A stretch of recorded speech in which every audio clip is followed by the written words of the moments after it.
Order और degree आप बता रहे हो, लेकिन आपने जो डिफरेंशियल इक्वेशन अब बनाई है, जो लिखी है आपने ठीक करके उसको, क्या ये पॉलिनोमियल फॉर्म में है या नहीं? जी पावर -1 है, मतलब अभी आपने बताया था कि होल नंबर में होनी चाहिए, मैंने कहा बिल्कुल सही। और -1 होल नंबर थोड़ी है, वो तो नेगेटिव इंटीजर है। न्यूमरेटर में डिग्री कम है पॉलिनोमियल की एज कम्पेयर टू डिनोमिनेटर, तो पार्शियल फ्रैक्शन का इस्तेमाल करना है। किसका इस्तेमाल करना है बेटा? Partial fraction. सर यहाँ पे अब डिग्री तो डिफाइन होनी नहीं है, देखो डिग्री वन, लेकिन साइन के अंदर y/x फंस गया, कैसा डिग्री देखेंगे?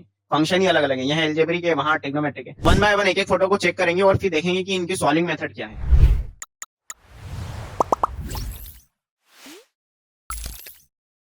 हेलो डियर स्टूडेंट, कैसे हैं आप सभी? This is me Vijay, your master teacher, और आज हम बात करने वाले हैं हमारे नेक्स्ट चैप्टर पर, that is differential equation. Calculus का सबसे लास्ट चैप्टर है, सबसे प्यारा चैप्टर है। कैलकुलस के सारे कॉन्सेप्ट आपको पता होने चाहिए इस चैप्टर को पढ़ने से पहले, क्योंकि आप देखो कैलकुलस का सबसे लास्ट चैप्टर है, तो उस हिसाब से अगर देखें, उस लिहाज से अगर देखें, तो कैलकुलस का ए से लेकर के जेड तक आपको सब कुछ इस चैप्टर में इस्तेमाल करना है। ठीक है, तो चलिए सब लोग तैयार हैं, शुरू करें। आ जाओ भैया, शुरू करते हैं। तो देखो, सबसे पहले मैं आपको बता दूं कि वन शॉट है, मतलब एक ही लेक्चर में पूरा का पूरा आपको डिफरेंशियल इक्वेशन समझा दिया जाएगा। ठीक है, अगर हम वेटेज की बात करें तो वेटेज इसका एक अच्छा खासा वेटेज है, करीबन 4 से लेकर 6 नंबर तक का वेटेज है। ठीक है, तो अच्छा चैप्टर है, आसान चैप्टर है, लिमिटेड चीजें हैं, लिमिटेड चीजें पढ़ के आपको पूरा का पूरा समझ में आने वाला है। राइट, आ जाओ भैया। अब सारी चीजें आपको अगर वेल ऑर्गेनाइज तरीके से चाहिए कि यार मुझे मेहनत नहीं करना पड़े, ज्यादा कंफ्यूजन ना हो, सारी चीजें मुझे एक जगह पर सिस्टमेटिक तरीके से मिल जाए, तो आप क्या करिए, टेलीग्राम चैनल को ज्वाइन कर लीजिए। ठीक है, सर्च करें नाम, आपको टेलीग्राम चैनल पे मिल जाएगा इजीली, वहां पे ज्वाइन कर लीजिए। आपकी कोई भी जरूरत हो वहां से आपकी पूरी हो जाएगी। इसके अलावा इसके अलावा चैनल को सब्सक्राइब कर लेना। चैनल को सब्सक्राइब करने के बेनिफिट्स हर बच्चे को पता है, पैसा कुछ लगना है नहीं। ठीक है, सब्सक्राइब कर लोगे तो आपको हर लेक्चर का नोटिफिकेशन वक्त से पहले मिल जाएगा, और साथ ही साथ बेल आइकन प्रेस कर देंगे। ठीक है, वीडियो को लाइक कर देना, और आपको जो भी आपका फीडबैक हो, जो भी आपके मन में चल रहा हो, कमेंट सेक्शन खुला है, कमेंट सेक्शन में जाकर के आग लगा देना। चलिए भैया शुरू करते हैं। सबसे पहले अगर हम बात करें डिफरेंशियल इक्वेशन के सिलेबस की, तो पहले सिलेबस को जानने ला थोड़ा जरूरी है। ठीक है, तो सिलेबस में क्या क्या है? डेफिनेशन है, ऑफ कोर्स डिफरेंशियल इक्वेशन की डेफिनेशन से ही शुरू होता है चैप्टर। इसके अलावा क्या है? ऑर्डर एंड डिग्री का कॉन्सेप्ट है, बहुत ही प्यारा सा कॉन्सेप्ट है, छोटा सा। साथ ही साथ जनरल एंड पर्टिकुलर सॉल्यूशन क्या होते हैं वो भी हम सीखेंगे। किसी भी डिफरेंशियल इक्वेशन का जनरल सॉल्यूशन क्या होता है और पर्टिकुलर सॉल्यूशन क्या होता है, ये कम ऐसा देखा जाए तो रिलेटेबल है कहाँ से? इनडेफिनेट इंटीग्रेशन और डेफिनेट इंटीग्रेशन से। इनडेफिनेट में जो प्लस सी होता था, उसकी वैल्यू अगर आपको निकालना है या उसको खत्म कर देना है, तो आप क्या करते थे? लिमिट अप्लाई कर देते थे। यहाँ भी आपको पर्टिकुलर सॉल्यूशन में एक कोई पर्टिकुलर कंडीशन दे करके वो कांस्टेंट खत्म करवाया जाएगा, बस यही डिफरेंस रहेगा। Solution of differential equation by method of separation of variables, मतलब वेरिएबल सेपरेशन की मेथड यहाँ पे यूज होगी किसी भी डिफरेंशियल इक्वेशन को सॉल्व करने के लिए। साथ ही साथ होमोजेनियस डिफरेंशियल इक्वेशन, और इसके अलावा linear differential equation of the type this and this. ये दोनों टाइप के आपके एलडीई में जो दो टाइप होते हैं, वो दोनों टाइप यहाँ पर इंक्लूडेड है। इसके अलावा थोड़े एक्सटेंडेड फॉर्म और होते हैं, बर्नौली इक्वेशन, और वो सब यहाँ पे इंक्लूडेड नहीं है। राइट है, वो यहाँ पर इंक्लूडेड नहीं है। तो ये सारी चीजें हैं सिलेबस के अंदर। आओ चलो, मैंने आपको बता ही दिया है कि वेटेज क्या है। वेटेज करीबन 6 से 8 नंबर का मान लो, 4 से 6 बोला था, बट इसको मिनिमम 6 मान के चलो, मैक्सिमम कितना भी हो सकता है, क्योंकि 2 क्वेश्चन अगर आ गए तो अप्रोक्सीमेटली 6 या 7 नंबर का वेटेज आपका हो जाएगा। आ जाओ, सेशन फ्लो में हम लोग क्या क्या एक बार देख लेते हैं फटाफट से, क्या क्या हमारा ओवरव्यू रहने वाला है सेशन का। तो शुरुआत का जो कुछ समय होगा वो हम डेफिनेशन पार्ट पे थोड़ा सा व्यतीत करेंगे, बहुत हार्डली करीबन 1 से 1.5 मिनट। उसके बाद ऑर्डर एंड डिग्री पे ठीक ठाक हम लोग बात करेंगे, अच्छे खासे क्वेश्चन प्रैक्टिस करेंगे। स्पेशली डिग्री को लेके बहुत कंफ्यूजन होता है बच्चों को, वो सारे कंफ्यूजन में आपके दूर कर दूंगा। अगला है जनरल एंड पर्टिकुलर सॉल्यूशन। थोड़ा सा एक आइडिया तो मैंने दे ही दिया, लेकिन फिर भी एक ऑफिशियल डेफिनेशन के हिसाब से हम लोग बात करेंगे। अगला है method of solution of differential equation के अंदर आपका variable separable, homogeneous differential equation और एलडीई है ना, लीनियर डिफरेंशियल इक्वेशन, और एलडीई के दोनों टाइप। ये सारी चीजें हम लोग हमारे सेशन फ्लो में हम लोग देखने वाले हैं। तो सब लोग जल्दी से तैयार हो जाओ, पेन कॉपी हाथ में रखो, क्वेश्चंस आएंगे बीच बीच में, वो आपको सॉल्व करके दिखाने होंगे। ठीक है, आ जाओ भैया। चलिए बात करते हैं डेफिनेशन की। तो यार डेफिनेशन बहुत आसान है, एक ऐसी इक्वेशन जिसके अंदर डिपेंडेंट वेरिएबल हो, इंडिपेंडेंट वेरिएबल हो और साथ ही साथ आपके डिफरेंशियल कोएफिशिएंट भी हो, तो ऐसी इक्वेशन को हम कहते हैं डिफरेंशियल इक्वेशन, राइट है। An equation involving dependent variables, independent variables, ठीक है, and derivative of dependent variable is called differential equation. For example, अगर मैं एग्जांपल की बात करूं तो let's say dy by dx plus x sine x is equal to मान लो 2 ले लेते हैं। इस तरह की जो इक्वेशन होती है इसको हम डिफरेंशियल इक्वेशन कहते हैं। अब एक बार सारी चीजें फटाफट से देख लो कि डिपेंडेंट वेरिएबल क्या है। भैया डिपेंडेंट वेरिएबल मतलब जो डिपेंड कर रहा है किस पर, किसी इंडिपेंडेंट वेरिएबल पर। जैसे हमारा फंक्शन होता है y बराबर एफ एक्स, इसके अंदर हम पता है कि x जो है वो इंडिपेंडेंट वेरिएबल है, y जो है ये डिपेंडेंट वेरिएबल होता है, राइट है। और डिवाइड बाय dx को हम बोलते हैं डिफरेंशियल कोएफिशिएंट बोल दो इसको या डेरिवेटिव बोल दो y का x के रिस्पेक्ट में। सॉर्टेड है ये चीज। देखो डिफरेंशियल इक्वेशन में चाहे y और x होना हो, लेकिन डिवाइड बाय dx का होना बहुत जरूरी है, ये सबसे मैंडेटरी है, क्योंकि डिफरेंशियल कोएफिशिएंट ही नहीं होगा तो फिर डिफरेंशियल इक्वेशन कैसे बनेगी, राइट है। ये वाली बात सबको क्लियर। इसके अलावा और भी बहुत सारे एग्जांपल हो सकते हैं, जरूरी नहीं कि डिवाइड बाय dx जो है फर्स्ट ऑर्डर का ही हो, ये सेकंड ऑर्डर का भी हो सकता है। For example d2y by dx square और उसका होल स्क्वायर ले लिया plus x times of dy by dx plus cot x is equal to 0। ये भी एक अपने आप में डिफरेंशियल इक्वेशन का एग्जाम्पल है। यहाँ पर आप देखो डिफरेंशियल कोएफिशिएंट जो है वो 2 बार डिफरेंशिएशन लिखा हुआ है और उसकी पावर 2 है, उससे कोई फर्क नहीं पड़ता, डिफरेंशियल कोएफिशिएंट होना चाहिए, ये मैटर करता है, ठीक है। तो ये डेफिनेशन पार्ट सबको क्लियर है मेरे ख्याल से। इसके एग्जाम्पल आप और बुक में देखेंगे तो बहुत ईजिली आपको मिल जाएंगे। अब चलते हैं अगले टाइटल पर, that is order and degree. बहुत इंपॉर्टेंट टाइटल है ऑर्डर एंड डिग्री।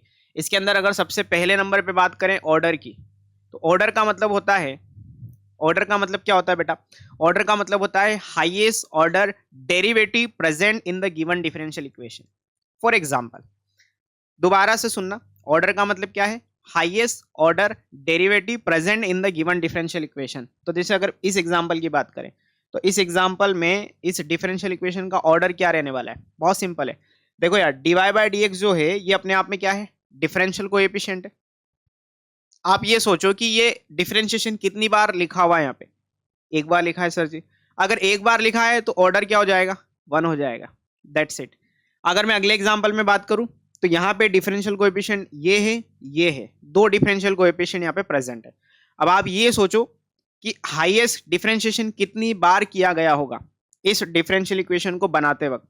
तो सर जी 2 बार किया है, दिख रहा है क्लियरली, तो भैया ऑर्डर 2 हो जाएगा, दैट्स इट, ठीक है। अब सेकंड नंबर पे है डिग्री, ठीक है। डिग्री का मतलब होता है जो हाईएस्ट ऑर्डर डेरिवेटिव होता है उसकी पावर, उसका एक्सपोनेंट, ठीक है। तो देखो यार यहाँ पे जो highest order derivative dy by dx, इसमें आप देखोगे इसकी डिग्री कितनी है यहाँ पर, मतलब 1 है, तो इसका मतलब इस डिफरेंशियल इक्वेशन की डिग्री 1 हो गई। यहाँ पर इस पर्टिकुलर डिफरेंशियल इक्वेशन में इस पर्टिकुलर हाईएस्ट ऑर्डर डेरिवेटिव की जो पावर है वो डिग्री हो जाएगी, तो यहाँ पर 2 डिग्री हो जाएगी, याद रखना, ठीक है। ये हो गया डिग्री। अब यहाँ पे लेकिन डिग्री के डिफाइन होने की कुछ शर्तें हैं, वो शर्तें हम देखेंगे, बट एक बार पहले ऑफिशियल डेफिनेशन देख लेते हैं।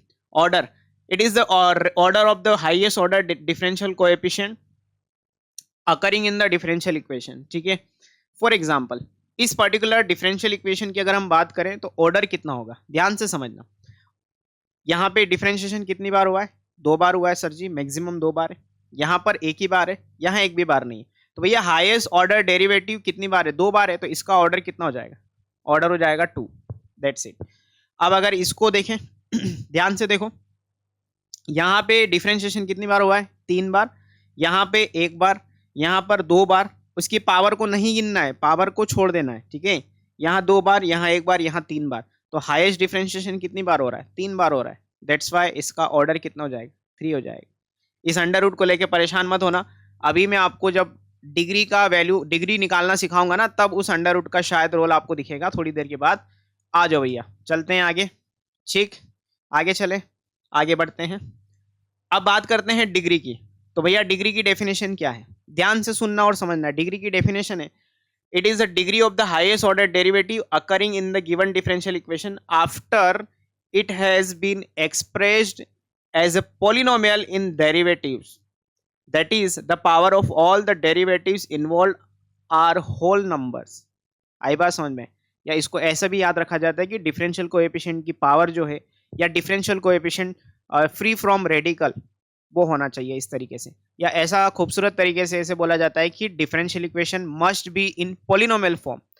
ठीक है, तभी जाकर के आपका डिग्री डिफाइंड होगा।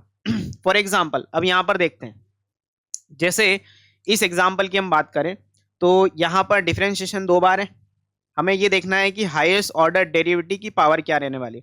तो पहले ये देख लो कि हाईएस्ट ऑर्डर डेरिवेटिव कितना है और क्या उसकी पावर होल नंबर से बिलोंग कर रही है, ये भी देख लेना है। ठीक है, तो पावर होल नंबर है, बिल्कुल बिल्कुल यहाँ पर पावर 1 है, मतलब होल नंबर है। तो इसकी डिग्री की अगर बात करें, पहले तो हाईएस्ट ऑर्डर डेरिवेटिव कितना होगा, यहाँ 2 बार, यहाँ 3 बार, यहाँ 1 बार, तो भैया हाईएस्ट यहाँ पर 3 बार है, तो इसकी जो डिग्री होगी, मतलब इसका जो एक्सपोनेंट होगा यहाँ पर पावर में, वही टोटल डिग्री हो जाएगी किसकी, डिफरेंशियल इक्वेशन की। तो डिफरेंशियल इक्वेशन की यहाँ पर डिग्री कितनी हो गई, कितनी हो गई, बताओ बताओ बेटा फटाफट से। तो भैया 2 हो गई, दैट्स इट। अब सेकेंड एग्जाम्पल की बात करते हैं।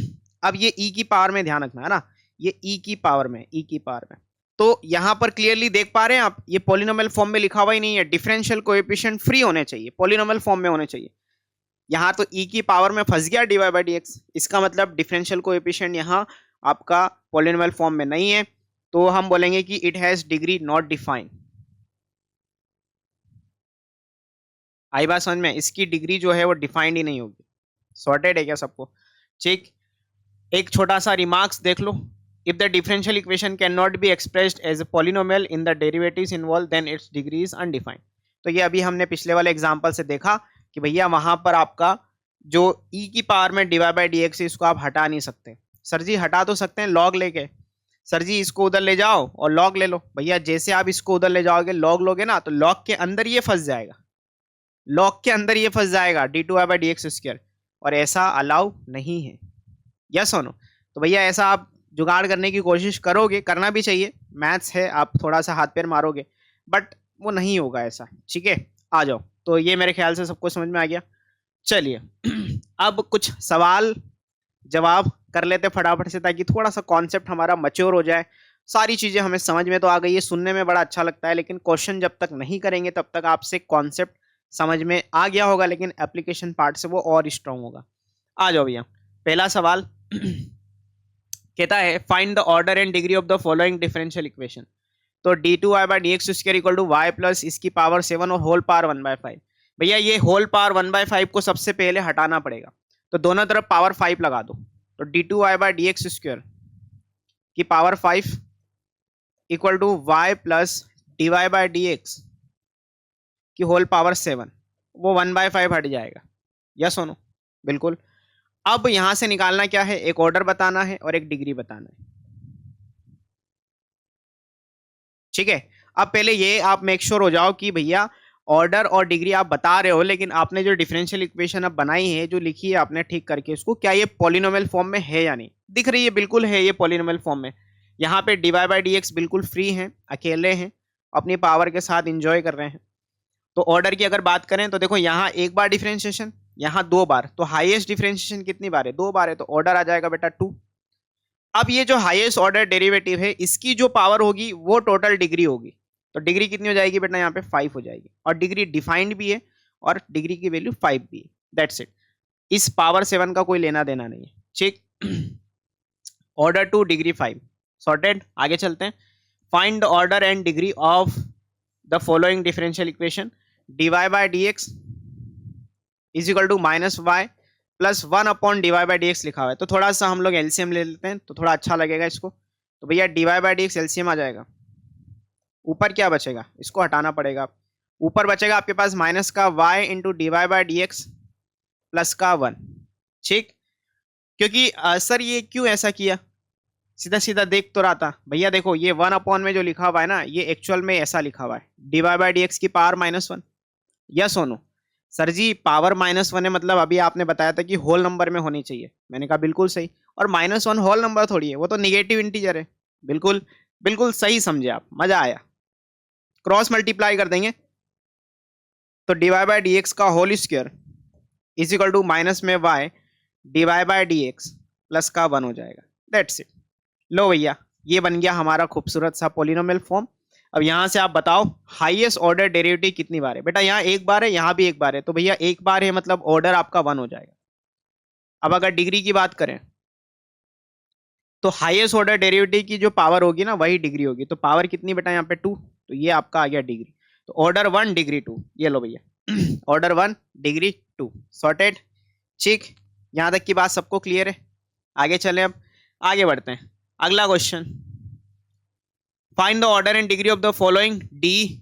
अब देखो यहाँ पे 2 बार हाईएस्ट डिफरेंशिएशन, यहाँ एक बार, यहाँ साइन के अंदर आपका फंस गया कौन, डिफरेंशियल कोएफिशिएंट। तो पहली बात तो ये पॉलिनोमियल फॉर्म में नहीं है, इसका फॉर्म पॉलिनोमियल नहीं है। लेकिन देखो अब एक चीज मैं आपको यहाँ पे बता देता हूं कि ऑर्डर जो है, order is always defined, order is always defined. बेटा इस बात को लिख लेना, रट लेना इसको ना, इसको मैं लिख रहा हूं TMR। TMR मतलब टोटल मारो रट्टा। इस बात को आप लिख लेना, रट लेना कि किसी भी सूरत हाल में, किसी भी सूरत हाल में ऑर्डर हमेशा डिफाइंड होगा डिफरेंशियल इक्वेशन का।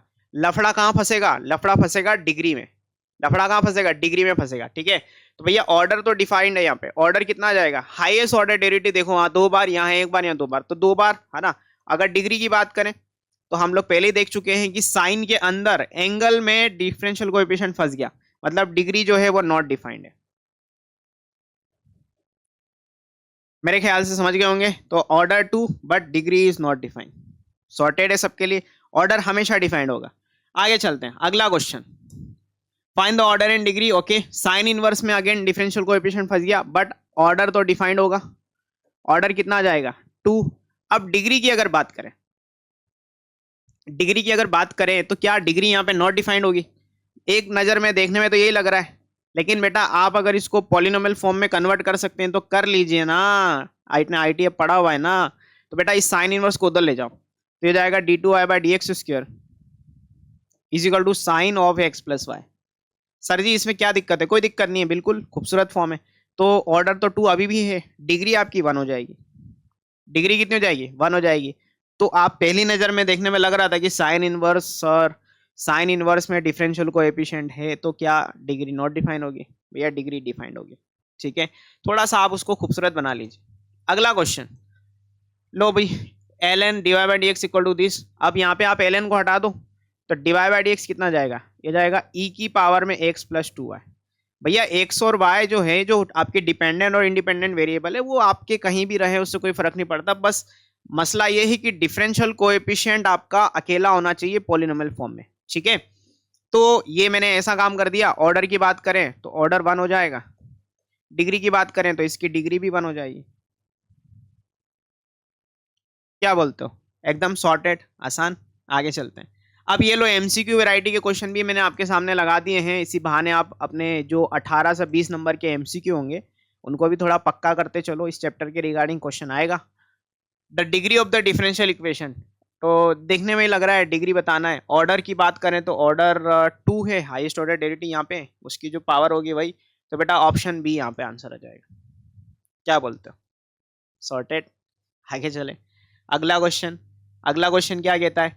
The degree of the differential equation. अब यहाँ पर आप ध्यान से देखो, लॉग के अंदर आपका dy/dx फंसा हुआ है। ठीक है, given differential equation is not in polynomial form, is not in the polynomial form।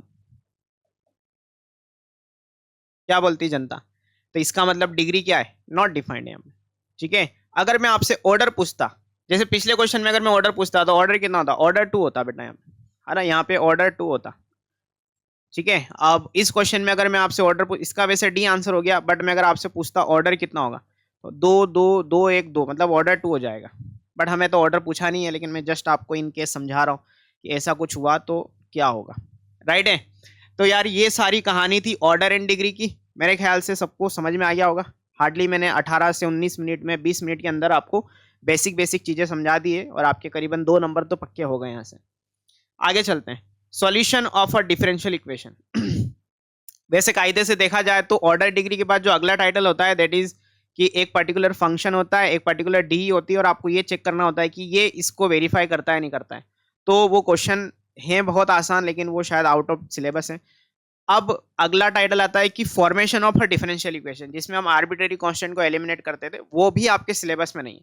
तो सीधा सीधा फिर कहानी शुरू होती है किसकी, डिफरेंशियल इक्वेशन के सॉल्यूशन की। किसी भी डिफरेंशियल इक्वेशन का सॉल्यूशन कैसे जनरेट किया जाता है उस पर बात करेंगे। तो इसके लिए हम पहले बात करते हैं कि सॉल्यूशन कितने टाइप के होते हैं, सॉल्यूशन कितने टाइप के होते हैं और होते क्या है, तो वो देख लेते हैं एक बार। द सॉल्यूशन और integral of the primitive of a differential equation is relation between the dependent and independent variables such that it satisfy the given differential equation. Okay, मतलब ये वही कहानी है मैंने अभी जो समझाया आपको कि एक फंक्शन है y बराबर एफ एक्स और एक डी दे रखा है, तो इन दोनों में आपस में एक रिलेशन होता है। किसी भी फंक्शन से डी कैसे बनती है, जितने नंबर ऑफ आर्बिट्रेरी कांस्टेंट होते हैं उनको एलिमिनेट करके डी बनाते हैं, ठीक है। और डी से आप फंक्शन भी बना सकते हैं, तो हम डी से फंक्शन बनाना सीखेंगे अभी, उसी को हम सॉल्यूशन कह रहे हैं। अब अगर सॉल्यूशन की बात करें तो सॉल्यूशन दो टाइप के होते हैं, पहला जनरल और दूसरा पर्टिकुलर सॉल्यूशन।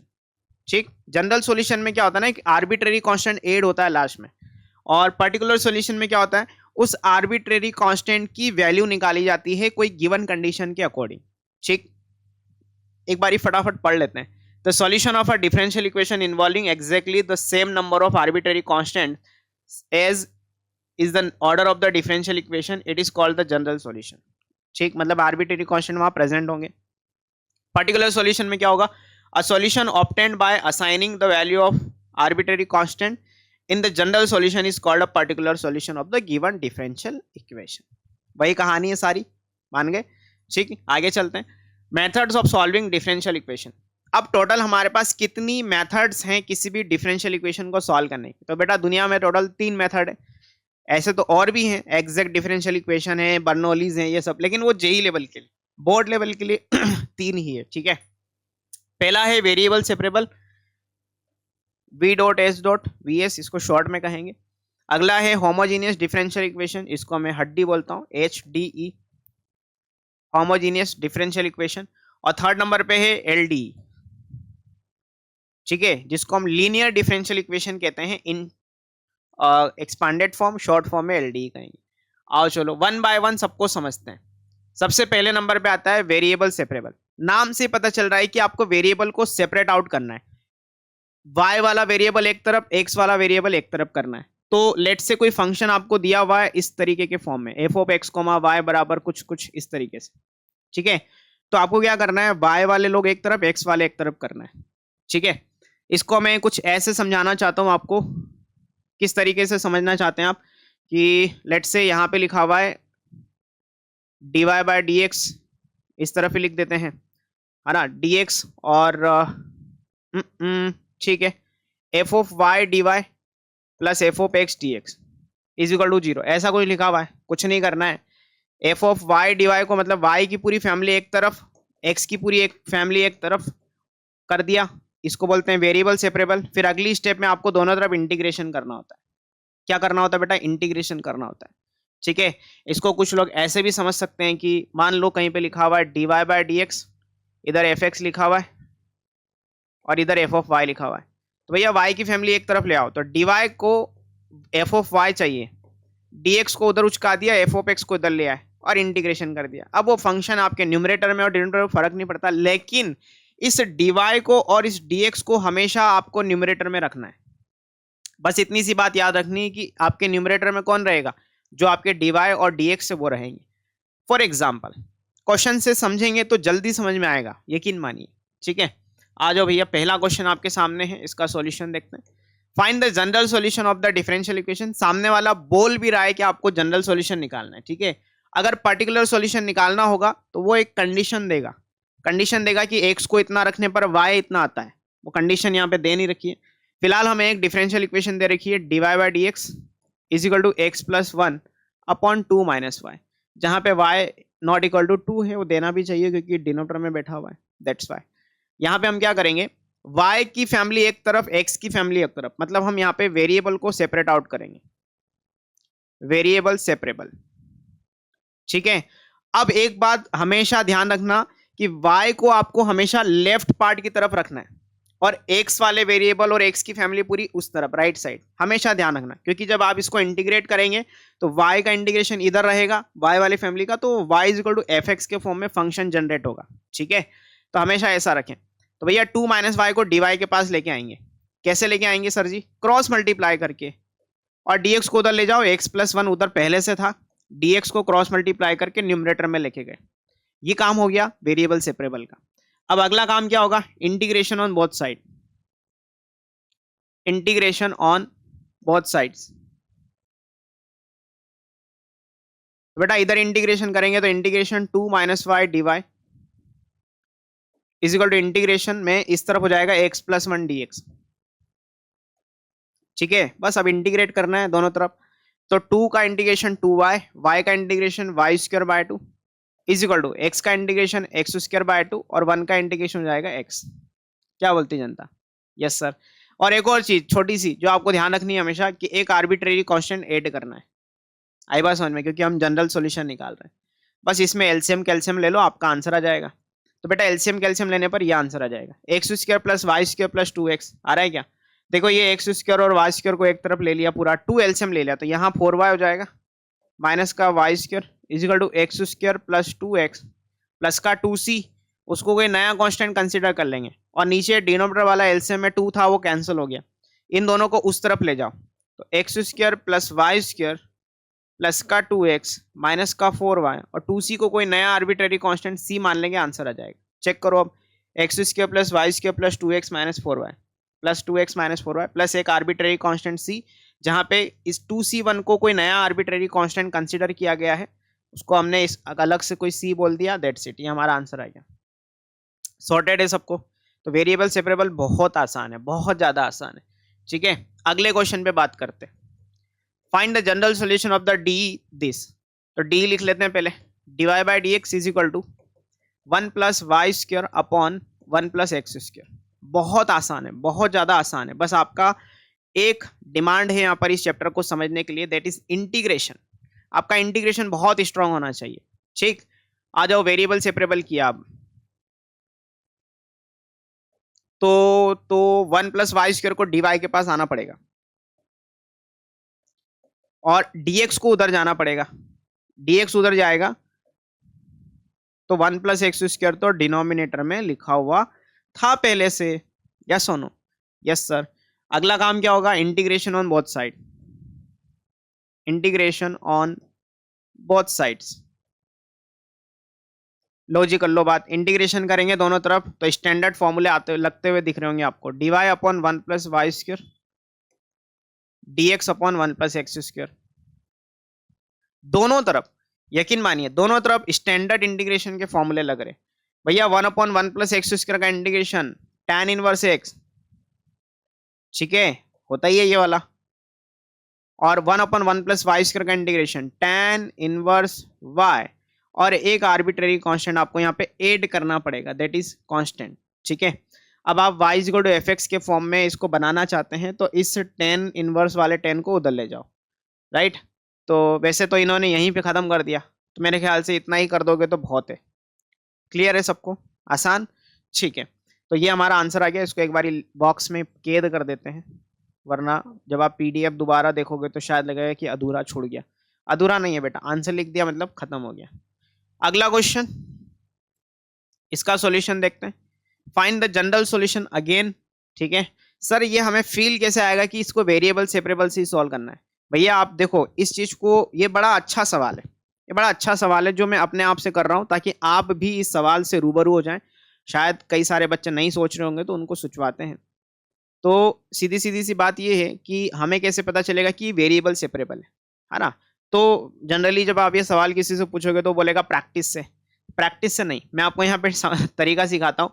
तरीका ये है कि हमेशा आप dy के लोग एक तरफ और dx के लोग एक तरफ करोगे ना, तो आपको फील आएगा कि यार ये वेरिएबल सेपरेट हो चुके हैं।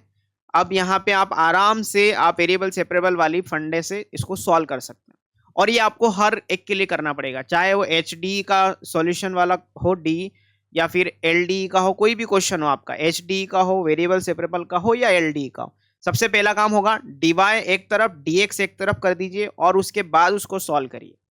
ठीक है, तो आपको एक फील आ जाएगा कि यार वेरिएबल एक तरफ सेपरेट आउट हो गए, मतलब आप मुझे वेरिएबल सेपरेबल से ही आगे जाना है, राइट है। जैसे मैं यहाँ पे समझाता हूँ आपको, तो डिवाई वाली टर्म्स को एक तरफ इधर ही रखो, क्योंकि हमें डिवाई इधर ही चाहिए होगा।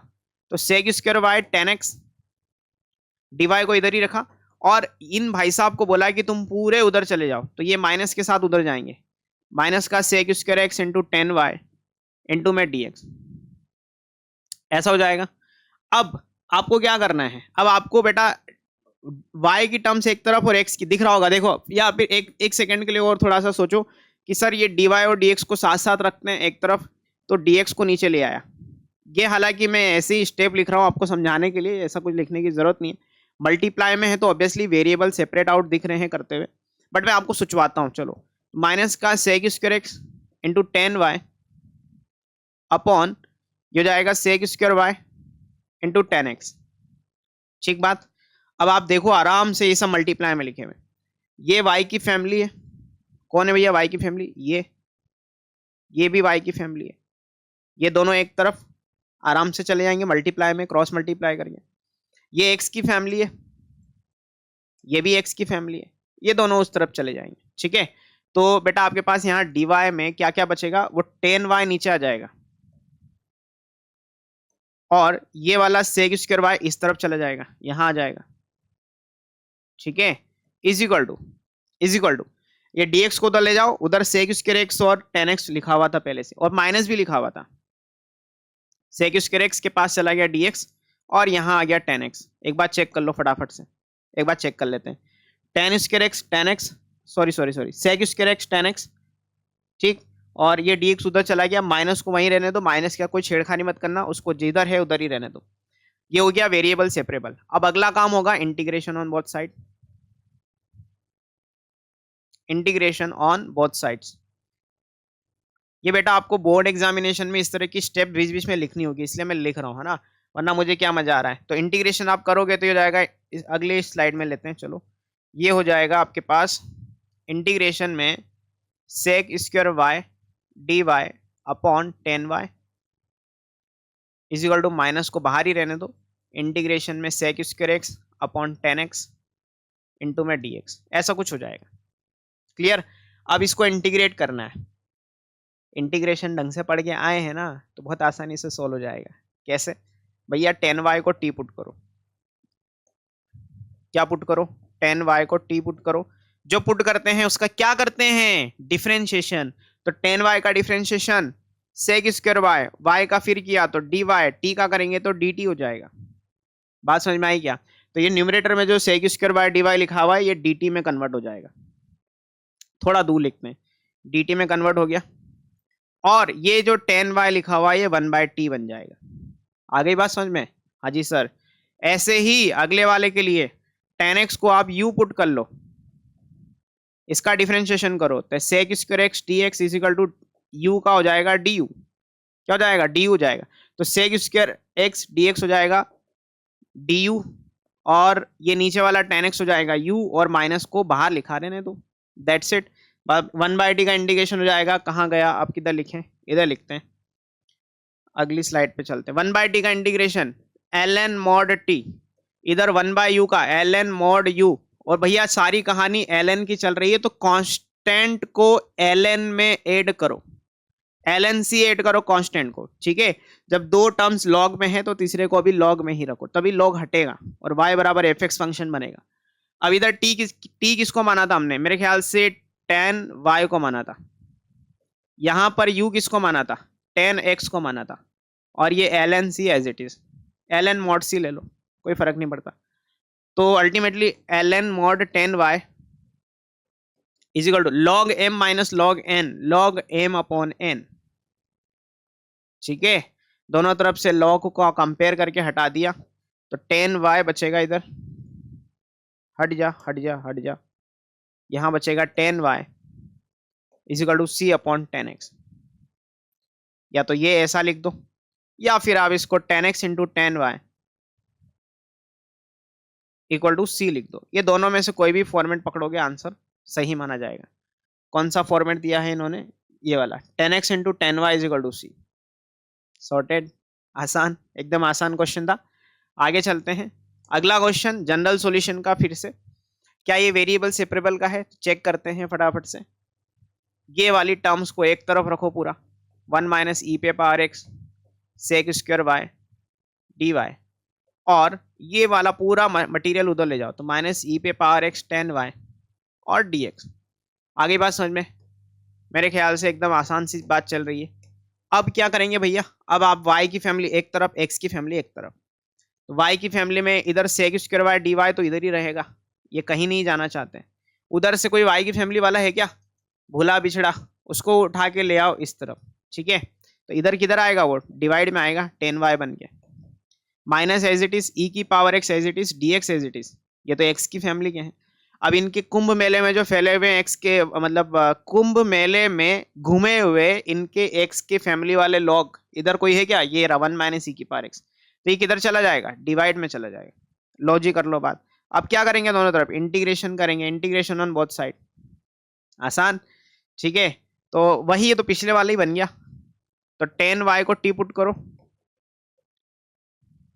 इसका differentiation sec square y d y equal to d T.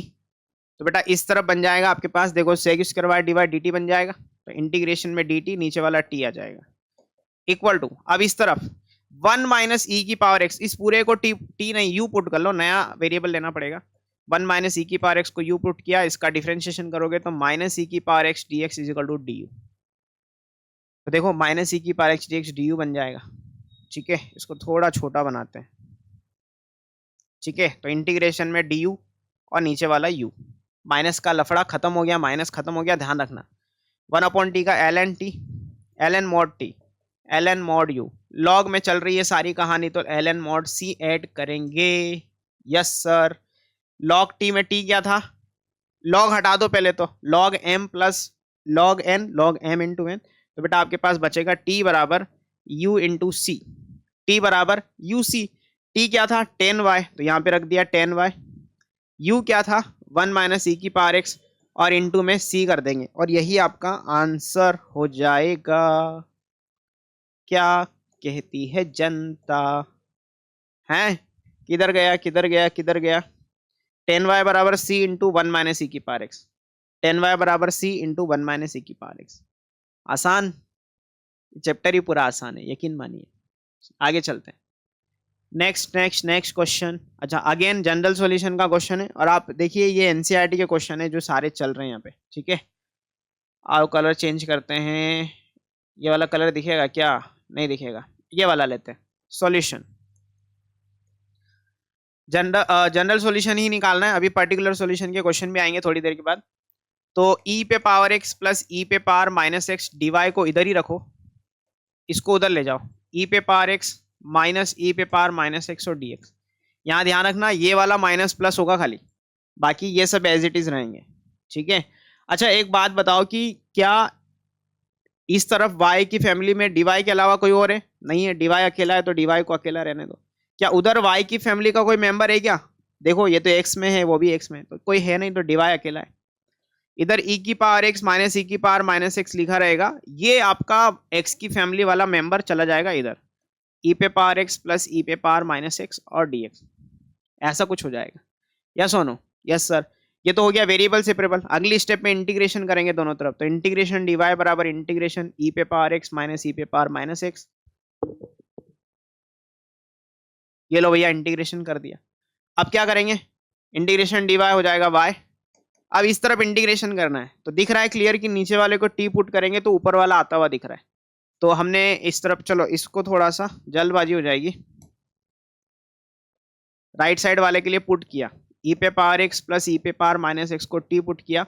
जो पुट करते हैं उसका क्या करते हैं? डिफरेंशिएशन। आ जाओ, तो ई पे पावर एक्स का डिफरेंशिएशन ई पे पावर एक्स, ई पे पावर माइनस एक्स का डिफरेंशिएशन ई पे पावर माइनस एक्स, और d x is equal to d t. ध्यान से देखो, न्यूमरेटर में जो लिखा हुआ है ये पूरा डी एक्स के साथ डी टी बन गया। क्या बन गया? D T. तब तक इधर इंटीग्रेशन में डी वाई का वाई हो जाएगा, इधर इंटीग्रेशन वाला डी टी, और इधर नीचे वाला टी बन गया, ये नीचे वाला टी बन गया बेटा। 1/t का इंटीग्रेशन ln mod t, और mod t में t कितना है? e पे पावर x प्लस e पे पावर माइनस एक्स। अब सर log c ऐड करेंगे या c ऐड करेंगे?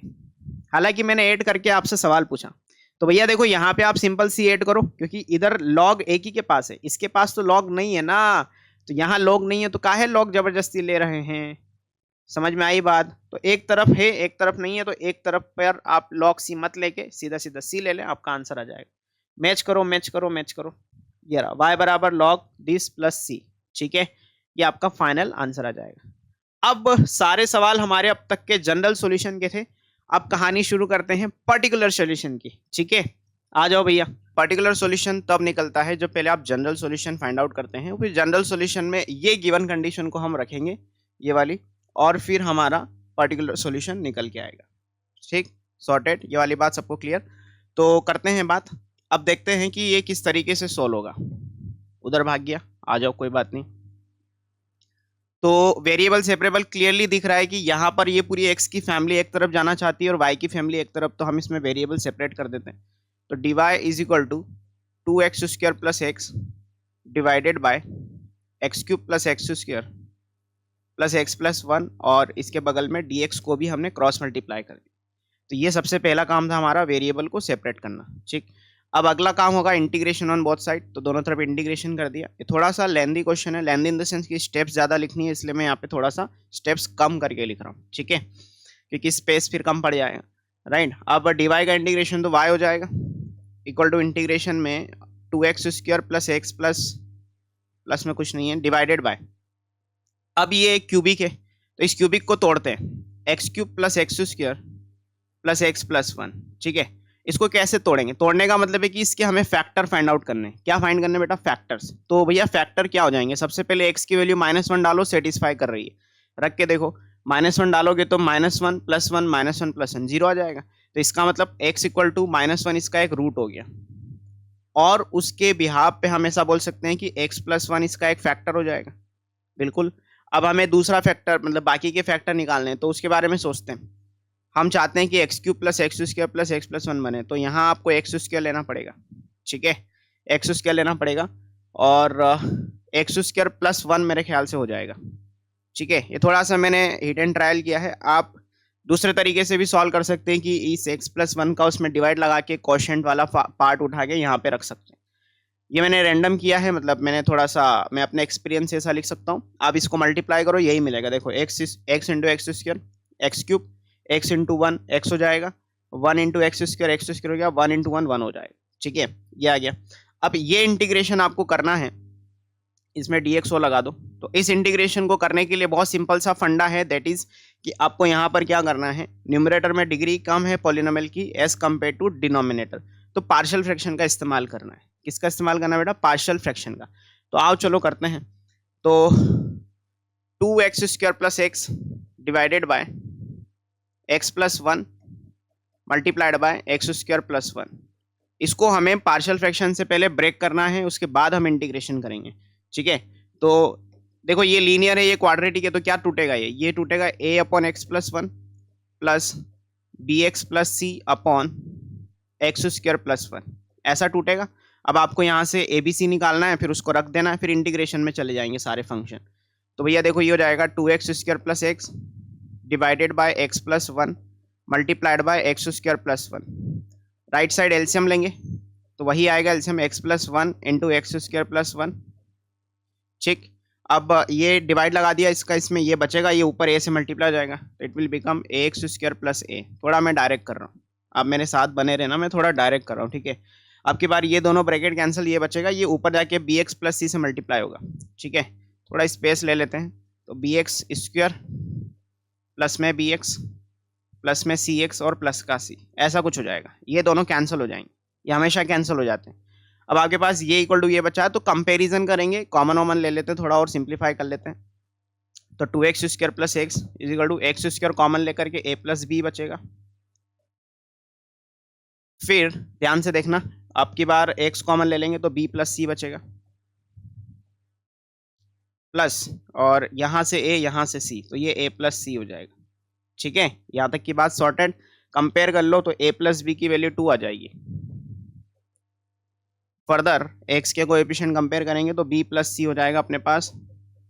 इधर x का कोएफिशिएंट 1 है, कांस्टेंट है a प्लस सी, और इस तरफ कांस्टेंट नहीं है बेटा, इधर कांस्टेंट नहीं है तो इसको हम 0 लेके चलेंगे, ठीक है। बस अब कुछ नहीं, मेरे ख्याल से इन दोनों को माइनस कर दो, इसमें से वो माइनस किया तो b minus c is equal to 2 minus 0 that is 2। अब ये इक्वेशन और ये इक्वेशन को ऐड कर लो तो c से c cancel, b plus b 2b, 2 plus 1 3, तो b की वैल्यू यहाँ से आ जाएगी 3/2, ठीक है। b को उठा के यहाँ डालोगे तो a आ जाएगा, 3/2 यहाँ डाला तो a is equal to 2 minus b that is 2 minus 3/2, तो a आ जाएगा 2 2 जा 4 माइनस 3 दैट इज 1/2। ऐसा कुछ हो गया। बस अब फर्दर a आ गया, b आ गया, c निकालना है, यहाँ रख देते हैं। तो a is equal to a plus b is equal to, माफ करना, a plus c is equal to 0 है तो c is equal to minus का a, तो c is equal to minus का हाफ हो जाएगा, ठीक है। ये सबसे नाजुक पॉइंट होता है, सबसे नाजुक मोड होता है जहाँ पे ABC आपको निकालना होता है। यहाँ अगर आपने गलत कर दिया तो ये क्वेश्चन हमेशा गलत हो जाते हैं फिर। बस अब कुछ नहीं करना है, अब अपने पास जगह भी नहीं है, आओ चलो यहीं रखते हैं, इसको इक्वेशन 1 बोल देते हैं। अब इसमें मुझे a, b और c की वैल्यू रखना है तो मैं इधर रख देता हूँ, ठीक है। तो बेटा a अपॉन एक्स प्लस 1 मतलब कि 1/2 into x plus 1 plus b x plus c, b कितना है 3/2 तो ये जाएगा 3/2 एक्स प्लस का सी नेगेटिव है माइनस का 1/2 और divided by x square plus 1, right है। ऐसा कुछ हो गया और बस इसको इंटीग्रेट करना है तो अब इसमें हम इंटीग्रेशन का साइन लगा देंगे, इंटीग्रेशन इंटीग्रेशन और dx यहाँ लगा दो, ठीक है। तो 1/2 तो कांस्टेंट ही हो जाएगा ln mod x plus 1, right, ठीक। यहाँ से 1/2 कॉमन ले लो, बाहर आ जाएगा, अंदर ही अंदर बचेगा 3x minus 1 upon x square plus 1 dx, right है। अब इसमें भी 3x upon x square plus 1 को अलग और 1 अपॉन एक्स स्क्वायर प्लस 1 को अलग कर दो, ठीक है। अब मैं इधर ही दिखा देता हूँ, चलो देखो ABC कंपेयर किया तो हमारा A कितना आया था, उसका A कितना आया, यहाँ पे कुछ इन्होंने लिखा नहीं है, ठीक है। अच्छा हाँ, बट अल्टीमेटली देखो वही बन रहा है, कहाँ गया 1/2 एक्स प्लस 1, ये देखो 1/2 x plus 1 plus 3x minus 1/2 x square plus 1, 3x minus 1/2 x square plus 1, ठीक है। 1/2 पूरे से कॉमन लेकर के इन्होंने दोनों तरफ इंटीग्रेशन किया, तो ये पूरी इंटीग्रेशन की प्रोसेस है। तो बेटा मैं आपको यहाँ लेके चलता हूँ डायरेक्ट, ठीक है। इंटीग्रेशन करने पर ये पूरा एक्सप्रेशन आ जाएगा, ठीक है। अपने पास स्पेस कम है तो मैं यहीं लिख देता हूँ, यहीं समझा देता हूँ। अब करना कुछ नहीं है, आपको पर्टिकुलर सॉल्यूशन निकालना था तो x को 0 रखने पर y अगर 1 आता है तो c कितना आएगा, x को 0 रखा, ध्यान से देखना, x को 0 रखने पर y 1 आता है तो y को रखा 1, y को रखा 1, x को 0 रखने पर ये log 1 बन जाएगा, log 1 की वैल्यू 0 होती है तो ये पूरा 0 में चला जाएगा। x को 0 रखने पर ये अगेन log 1 बन जाएगा तो फिर ये 0 हो गया। x को 0 रखने पर tan इनवर्स 0 फिर से 0, तो अकेला c बचा, इधर ये भी 0 में चला गया, अकेला c बचा और इधर y 1, तो c की वैल्यू 1 आ गई बेटा, ये देखो c की वैल्यू 1 आ गई। बस इसको उठा के वापस रख दो तो ये फाइनल आंसर आ जाएगा आपका, ठीक है। मेरे ख्याल से सबको समझ में आ गया होगा, ठीक है। तो ये सारी चीज़ें थी, ये बड़ा अच्छा क्वेश्चन है, अच्छा इन द सेंस कि थोड़ा सा लेंदी है और इसके अंदर बहुत सारे कॉन्सेप्ट इस्तेमाल हो रहे हैं। कैलकुलेशन ठीक ठाक है, आपको धैर्यपूर्वक कैलकुलेशन करनी पड़ेगी, दैट्स इट। आगे चलते हैं अगले क्वेश्चन पे। नेक्स्ट क्वेश्चन क्या कहता है, अगला क्वेश्चन कहता है again find particular solution satisfying the given condition. ये तो दिख रहा है बहुत आसान क्वेश्चन है। dy को एक तरफ रखो, dx को उधर उचका दो और इधर 1 upon x into x square minus 1 इधर चला जाएगा। ये हमने कर दिया वेरिएबल सेपरेट आउट, पहला काम। दूसरा काम होगा इंटीग्रेशन ऑन बोथ साइड, ये इंटीग्रेशन हो गया, dy का इंटीग्रेशन y हो गया, 1 अपॉन इसको हम लिखेंगे x माइनस 1 x प्लस 1 और dx। अगेन ध्यान से सुनना, अगेन ये जाएगा पार्शियल फ्रैक्शन में, तो इसको थोड़ी देर के लिए होल्ड पे रखो, इस फंक्शन को बाहर बुलाओ, 1 upon x minus 1 x plus 1 को बाहर बुलाया और इसको तोड़ा, ठीक है। ये पार्शियल फ्रैक्शन से हम इसको तोड़ रहे हैं, राइट है। अब देखो यार ये तीनों ही लीनियर फंक्शन है, लीनियर फैक्टर है, लीनियर फैक्टर है तो ये a upon x plus b upon x minus 1 plus c upon x plus 1 हो जाएगा, ठीक। यहाँ तक की बात। अब यहाँ से आपको ABC निकालना है, बहुत आसानी से ABC निकलेगा, ध्यान से सुनना और समझना। आपको मान लो A निकालना है, ठीक है। तो A निकालने के लिए क्या करेंगे हम लोग, जो A के नीचे जो फैक्टर है x उसको 0 के बराबर मान लेंगे, तो x की वैल्यू 0 हो गई। अब इस x को छोड़ करके बाकी सब जगह इधर 0 रख दो, ठीक है। इस तरफ सब जगह 0 रख दो आप, तो 0 रखने पर ये हो जाएगा 1 upon 0 minus 1 that is minus 1। 0 + 1 that is 1, तो नीचे -1 इंटू 1 मिलके -1 हो गया, 1/-1 ओवरऑल -1 आ गया, तो a की वैल्यू -1 आ गई। ठीक, अब मान लो b निकालना है, क्या निकालना है बेटा, b निकालना है। तो b निकालने के लिए b के नीचे वाले फैक्टर को मन में 0 के बराबर रखो, तो x की वैल्यू यहाँ से 1 आ गई, यहाँ से, है ना। अब इस x - 1 को छोड़ करके बाकी पूरी जगह पर आप x को 1 रख दो, तो 1 रखने पर ये 1/1 और 1 + 1 2, तो यहाँ 2 और यहाँ 1, 1 इंटू 2 2, 1/2, टोटल 1/2 आ गया। b की वैल्यू 1/2, और c की वैल्यू निकालने के लिए अगेन इस फैक्टर को 0 के बराबर रखो मन में, x की वैल्यू -1 आएगी, इसको छोड़ करके बाकी सब जगह -1 रख दो, तो -1 -1 माइनस का 2 -1, ये प्लस का 2 हो गया, टोटल 1/2 आ जाएगा। फिर से एक बार इसको दोबारा क्रॉस चेक करो, क्योंकि माइनस में हम हमेशा कहीं ना कहीं गड़बड़ करते हैं। तो यहाँ से -1 आया, 1/-1 और माइनस का 2, ठीक है, टोटल मिला के 1/2, ये आ गया ABC। अब इन ABC की वैल्यू को उठा करके वापस यहाँ पुट कर दो, तो ultimately a/x that is -1/x, ठीक है, प्लस b/x -1, b की वैल्यू 1/2 है, तो ये जाएगा 1/2 into x - 1 plus c/x + 1 that is 1/2 into x + 1, ये हो गया। अब आपको करना कुछ नहीं है, इंटीग्रेशन सब जगह लगा दो, क्योंकि अल्टीमेटली आपको इंटीग्रेशन ही तो करना है। ये लो dx और यहाँ भी dx लगा दिया, बहुत आसान हो गया। अब तो 1/x का integration ln x ln mod x, 1/2 constant है बाहर ले लिया, ये जाएगा ln mod x - 1, again 1/2 constant है बाहर ले लिया, ln mod x + 1, और सारी कहानी ln में चल रही है, तो क्यों ना हम ln c को ऐड कर लें। ln c ऐड करना बहुत जरूरी है बेटा, कांस्टेंट को लेके बहुत कंफ्यूज होते हैं बच्चे। और इधर क्या चल रहा था, इधर y चल रहा था, यहाँ y आ जाएगा, ठीक है। बस अब हमें पर्टिकुलर सॉल्यूशन निकालना है, तो x को 2 और y को 0 रखो, तो y 0 रखा, x को रखा 2, तो माइनस का ln 2 हाफ ln 2 - 1 मतलब 1, ये तो 0 ही हो जाना है, इसको लिखने की जरूरत नहीं है। याद रख लेना बच्चा, ln 1 की वैल्यू 0 होती है, याद कर लेना इसको, ठीक है।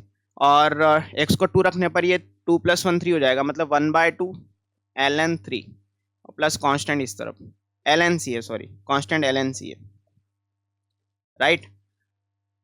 इन दोनों को इस तरफ ले आओ, तो ln 2 पॉजिटिव हो गया, माइनस इस 1/2 को पावर में लेते हुए लेके आएंगे, तो ln √3 = ln c, तो ln 2/√3 = ln c, कंपेयर किया तो c की वैल्यू 2/√3 आ गई, ठीक, ये c आ गया। अब बस इस c को उठा करके वापस यहाँ रखेंगे, ठीक है, कहाँ रखेंगे, वहाँ ऊपर रखेंगे, राइट है। अच्छा ln c ही निकालना था, तो ठीक है, अब ln c से हमने ln हटा दिया, ठीक है। तो एक बार ही चेक करें, ln ABC तो हमारे सही है, c की वैल्यू c² 4/3 है, ठीक है, हाँ, तो c² 4/3 आ जाएगा, यहाँ से c हमारा 2/√3 आ रहा है, बस दैट्स इट। तो इसको रख देंगे ऊपर उठा के वहाँ पे इस इक्वेशन में, तो हो जाएगा y = -ln mod x plus half ln mod of x - 1 plus, ध्यान से देखो, half ln mod x + 1, half ln mod x + 1 plus ln c, मतलब ln 2/√3 हो जाएगा, ln 2/√3। अब बेटा यहाँ पे आप सारे लॉग के फंडे लगा दो और इसको थोड़ा और सिंप्लीफाई करके इस वे में आंसर लिख दो, वो वाली प्रॉपर्टी लगा दो ना यहाँ पे, कौन सी वाली, ये तो फाइनल आंसर हो ही गया है, इतना भी लिख दोगे तो चलेगा। अदरवाइज दो प्रॉपर्टी में लिख देता हूँ कि log m + log n = log mn, और log m - log n = log m/n। ये दो प्रॉपर्टी ऐसी है जो आप यहाँ पे लगा करके इनको सिंप्लीफाई कर लेना, दैट्स इट। तो ये आपका आंसर मैच हो जाएगा, सॉर्टेड है सबके लिए, आसान। आगे चलें, अगला question, find a particular solution for the given condition. Again x की फैमिली y की फैमिली एक तरफ कर दे, तो dy को नीचे चाहिएगा y, tan x को चाहिए होगा dx, तभी ये इंटीग्रेशन में जाएंगे। तो ये तो हमने कर दिया वेरिएबल सेपरेबल, दोनों तरफ हमने कर दिया इंटीग्रेशन, तो बहुत ही आसान है। अब 1/y का integration ln mod y, tan x का integration log mod sec x, cos वाला भी लगा सकते हैं बट वो माइनस में लगेगा फिर, ठीक है। और log में सारी बातें चल रही है, तो क्यों ना हम log c ऐड करें, है ना। कांस्टेंट को लेके बहुत कंफ्यूज होते हैं बच्चे कि सर c ऐड करें या log c, भैया इधर भी log में है इधर भी log में है, तो log में ही कांस्टेंट ऐड करो। अभी जो दो प्रॉपर्टी बताई उसी से आप लिख सकते हैं, log m + log n log m into n, right. log से log हटा तो y is equal to sec x बचा, सॉरी c sec x बचा, राइट। अब ये पर्टिकुलर सॉल्यूशन फाइंड आउट करने के लिए कंडीशन को नीचे बुलाओ कि जब x को 0 डाला तो y 1 आया, तो y की वैल्यू 1 है। जब x को 0 रखेंगे तो c इंटू सेक 0, सेक 0 बेटा 1 होता है, तो c की वैल्यू 1 आ जाएगी। c कितना जाएगा? 1 आ जाएगा। c को उठा करके वापस यहाँ पुट करोगे तो finally y equal to sec x आ जाएगा। तो ये आपका पर्टिकुलर सॉल्यूशन है जो हमसे मांगा गया था, उस पर्टिकुलर कंडीशन को सेटिस्फाई करते हुए y is equal to sec x, ये रहा यहाँ पे लिखा हुआ है। क्लियर है क्या सबको? आसान। आगे चलते हैं। अब ये वर्ड प्रॉब्लम के क्वेश्चन है जिसको हम एप्लीकेशन ऑफ डिफरेंशियल इक्वेशन कहते हैं, या डिफरेंशियल इक्वेशन का रियल लाइफ में क्या एप्लीकेशन है उसको लेकर के ये क्वेश्चन से अच्छे लेवल के क्वेश्चन है। और वर्ड प्रॉब्लम के क्वेश्चन डिफरेंशियल इक्वेशन में आते हैं, लगातार सालों में आए हैं, जेई के अंदर भी आते हैं। वो बैक्टीरिया वाला क्वेश्चन अभी मैं करवाऊंगा थोड़ी देर के बाद। फिलहाल इस क्वेश्चन पे कॉन्सेंट्रेट करते हैं। क्वेश्चन कहता है find the equation of curve passing through the point 0, -2 given that any point x, y on the curve, the product of the slope of its tangent and y coordinate of the point is equal to the x coordinate of the point। वो सामने वाला ये कहना चाहता है, सारी कहानी यहाँ से शुरू होगी, the product of the slope of its tangent and y coordinate, तो y into dy by dx, ये हमने लिख दिया बेटा प्रोडक्ट। क्या लिख दिया? ये हमने लिख दिया प्रोडक्ट, ठीक है। किसका? स्लोप का और y कोऑर्डिनेट का। Is equal to the x coordinate of the point, तो भैया ये x कोऑर्डिनेट के इक्वल हो गया। बस ये कंडीशन लिख दी ना तो क्वेश्चन बन जाएगा। अब वेरिएबल सेपरेट करना है तो y dy इधर ही रहेगा, x के पास में dx चला जाएगा, दोनों तरफ इंटीग्रेशन करेंगे, वेरिएबल सेपरेबल के साथ इंटीग्रेशन हो गया। y का integration y square by 2, x का इंटीग्रेशन x स्क्वायर बाय 2, और अब कोई log c ऐड नहीं करना है, सीधा सीधा c ऐड करना है, दैट्स इट। क्लियर? अब सामने वाला कहता है कि अच्छा ये कर्व की इक्वेशन तो आ गई, बट ये देखा जाए तो c अभी यहाँ पे अननोन है ना। तो उसने कहा है कि कर्व जो है वो 0, -2 से पास होता है, मतलब वो हमसे पर्टिकुलर सॉल्यूशन जानना चाहता है। 0, -2 से कर्व को पास करा देंगे, मतलब x को 0 रखेंगे, y को रखेंगे -2 रख दो, y को -2 रखा दो, -2 का square upon 2 that is 4/2। x को 0 रखेंगे तो 0/2 0 प्लस कॉन्स्टेंट c, ये कटा तो c की वैल्यू यहाँ से 2 आ जाएगी। c कितना आ गया बेटा? 2 आ गया। अब बस c को रखना है उठा करके, c को यहाँ रख दिया तो y square by 2 equal to x square by 2 और c रख दिया हमने प्लस का 2, सॉर्टेड। बस इसमें 2 एलसीएम ले लो तो y square is equal to x square plus 4, better way में इसको ऐसा भी लिखा जा सकता है इस तरीके से, सॉर्टेड है क्या? आसान। तो ये y square minus x square equal to 4 हमारा आंसर हो गया जो लिखा हुआ है यहाँ पे। क्लियर है? तो ये वर्ड प्रॉब्लम का बड़ा अच्छा क्वेश्चन था। अगला क्वेश्चन वो भी वर्ड प्रॉब्लम पर बेस्ड है। क्वेश्चन कहता है at any point x, y of the curve the slope of the tangent is twice the slope of the line segment joining the point of contact and this point. अब ये थोड़ा सा समझना ध्यान से। उसने ऐसा कहा कि एक कोई कर्व है जिस पर एक कोई पॉइंट है x, y, ठीक है। द स्लोप ऑफ टेंजेंट मतलब dy by dx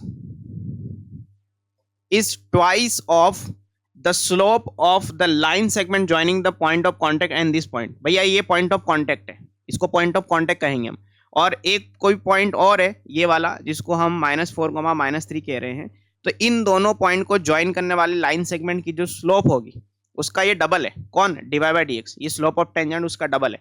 तो भैया दो पॉइंट को ज्वाइन करने वाली लाइन की स्लोप कैसे लिखते थे? याद करो formula, y2 - y1 upon x2 - x1, ठीक है। मैंने कहा ही था डिफरेंशियल इक्वेशन एक ऐसा चैप्टर जिसके अंदर पुराने कैलकुलस के सारे कॉन्सेप्ट यूज होते हैं। ये कॉन्सेप्ट हमने पढ़ा हुआ है कहाँ पर? याद करो, टेंजेंट नॉर्मल में, एओडी के अंदर, ठीक है। और ये बेसिक कॉन्सेप्ट है यार, क्लास 11th में भी आप पढ़ते हैं स्ट्रेट लाइन में, ठीक है। मतलब कुछ बच्चे सोच रहे होंगे सर टेंजेंट नॉर्मल तो डिलीटेड है, वो कहाँ पढ़ाया? अरे बहुत बेसिक सी चीज़ है, सबको पता है ये। तो बस y2 - y1 upon x2 - x1 लगा दो तो y -3 that is y + 3 divided by x -4 that is x + 4, ठीक है। ये हो गया। बस आगे क्या बोला है? Find the equation of the curve given that passes through -2 1। Again वो पर्टिकुलर सॉल्यूशन मांग रहा है, बात नंबर 1। और दूसरी बात ये कि यहाँ से आपको क्लियर दिख रहा है कि ये वेरिएबल सेपरेबल है। y + 3 को नीचे बुला सकते हैं हम और यहाँ से dx उधर चला जाएगा तो 2 अपॉन x + 4 इंटू dx। बस ये हो गया वेरिएबल सेपरेबल। अगली स्टेप में दोनों तरफ इंटीग्रेशन करेंगे। 1/y+3 का इंटीग्रेशन हो जाएगा ln mod y+3 equal to 2/x+4 का इंटीग्रेशन, 2 तो कांस्टेंट है बाहर ले लेंगे, 1/x+4 का इंटीग्रेशन ln x+4, और सारी कहानी लॉग में चल रही है तो कांस्टेंट लॉग में ऐड किया जाएगा, डोंट फॉरगेट। ठीक है, बस अब इसको आप सॉल्व कर लो, लॉग हटा दो, तो ln y+3 इस 2 को पावर जम प्रॉपर्टी से इसकी पावर में लेके जाओ तो जाएगा ln mod x+4 का whole square plus ln c। मेरे ख्याल से ये छोटी सी लॉग की प्रॉपर्टी सबको पता होगी, नहीं पता तो इस तरफ लिख देता हूं मैं आपके लिए, log अल्फा की power n base beta equal to n log alpha base beta. ये पावर जम करके आगे आ जाती है और यही पावर वापस ऊपर भी जा सकती है। छोटी सी एक प्रॉपर्टी है जिसको पावर जम प्रॉपर्टी कहा जाता है लॉग के अंदर। अगली स्टेप में log m plus log n जो जाएगा log m इंटू n। ठीक है, और इधर चल रहा है आपका log y+3, log से log हटा तो y+3 is equal to c into x+4 का होल स्क्वायर। अब ये कर्व आ गया बेटा। अब सामने वाला चाहता है कि आप -2,1 से कर्व को पास करवा, तो x को रखो -2, y को रखो 1, y को 1 रखने पर ये 3 + 1 4 हो जाएगा, x को -2 रखेंगे तो c इंटू -2 + 4 का होल स्क्वायर, तो 4 इज इक्वल टू 4 - 2 2 का स्क्वायर 4, तो 4c, 4 से 4 कटा तो c इक्वल टू 1 आ गया। c इक्वल टू कितना आ गया? 1 आ गया, दैट्स इट। अब c इक्वल टू 1 यहाँ रख दो, तो देयरफॉर जो कर्व हमसे मांगा गया था y+3 is equal to c को रख दिया हमने 1 इंटू x+4 का होल स्क्वायर। आप चाहें तो इसको 3 को उस तरफ उचका दें, ऊपर वाला भी आंसर था नीचे वाला भी आंसर है, दोनों ही आंसर माने जाएंगे। आई बात समझ में? आसान। आगे चलते हैं, एक बार आंसर चेक कर लेते हैं, किधर गया? ये रहा, y+3 इक्वल टू x+4 का होल स्क्वायर। 3 को उस तरफ ले चलो क्योंकि हम y इक्वल टू fx के फॉर्म में आंसर देना पसंद करते हैं, दैट्स वाई। चलिए आगे चले, ये वाली बात सबको क्लियर है मेरे ख्याल से, बहुत आसान सी चीजें चल रही है। अब वो सवाल आ गया है जिसके लिए मैं बार बार इस चैप्टर को लेकर के इस पर्टिकुलर क्वेश्चन का जिक्र कर रहा था, ठीक है, कि बैक्टीरिया वाला क्वेश्चन। तो अब समय आ गया है उस क्वेश्चन को समझने का। क्वेश्चन कहता है in a culture the bacteria count is 1 lakh, मतलब शुरुआत में समय को हम t बराबर 0 अज्यूम कर रहे हैं और बैक्टीरिया आपके पास 1 लाख है।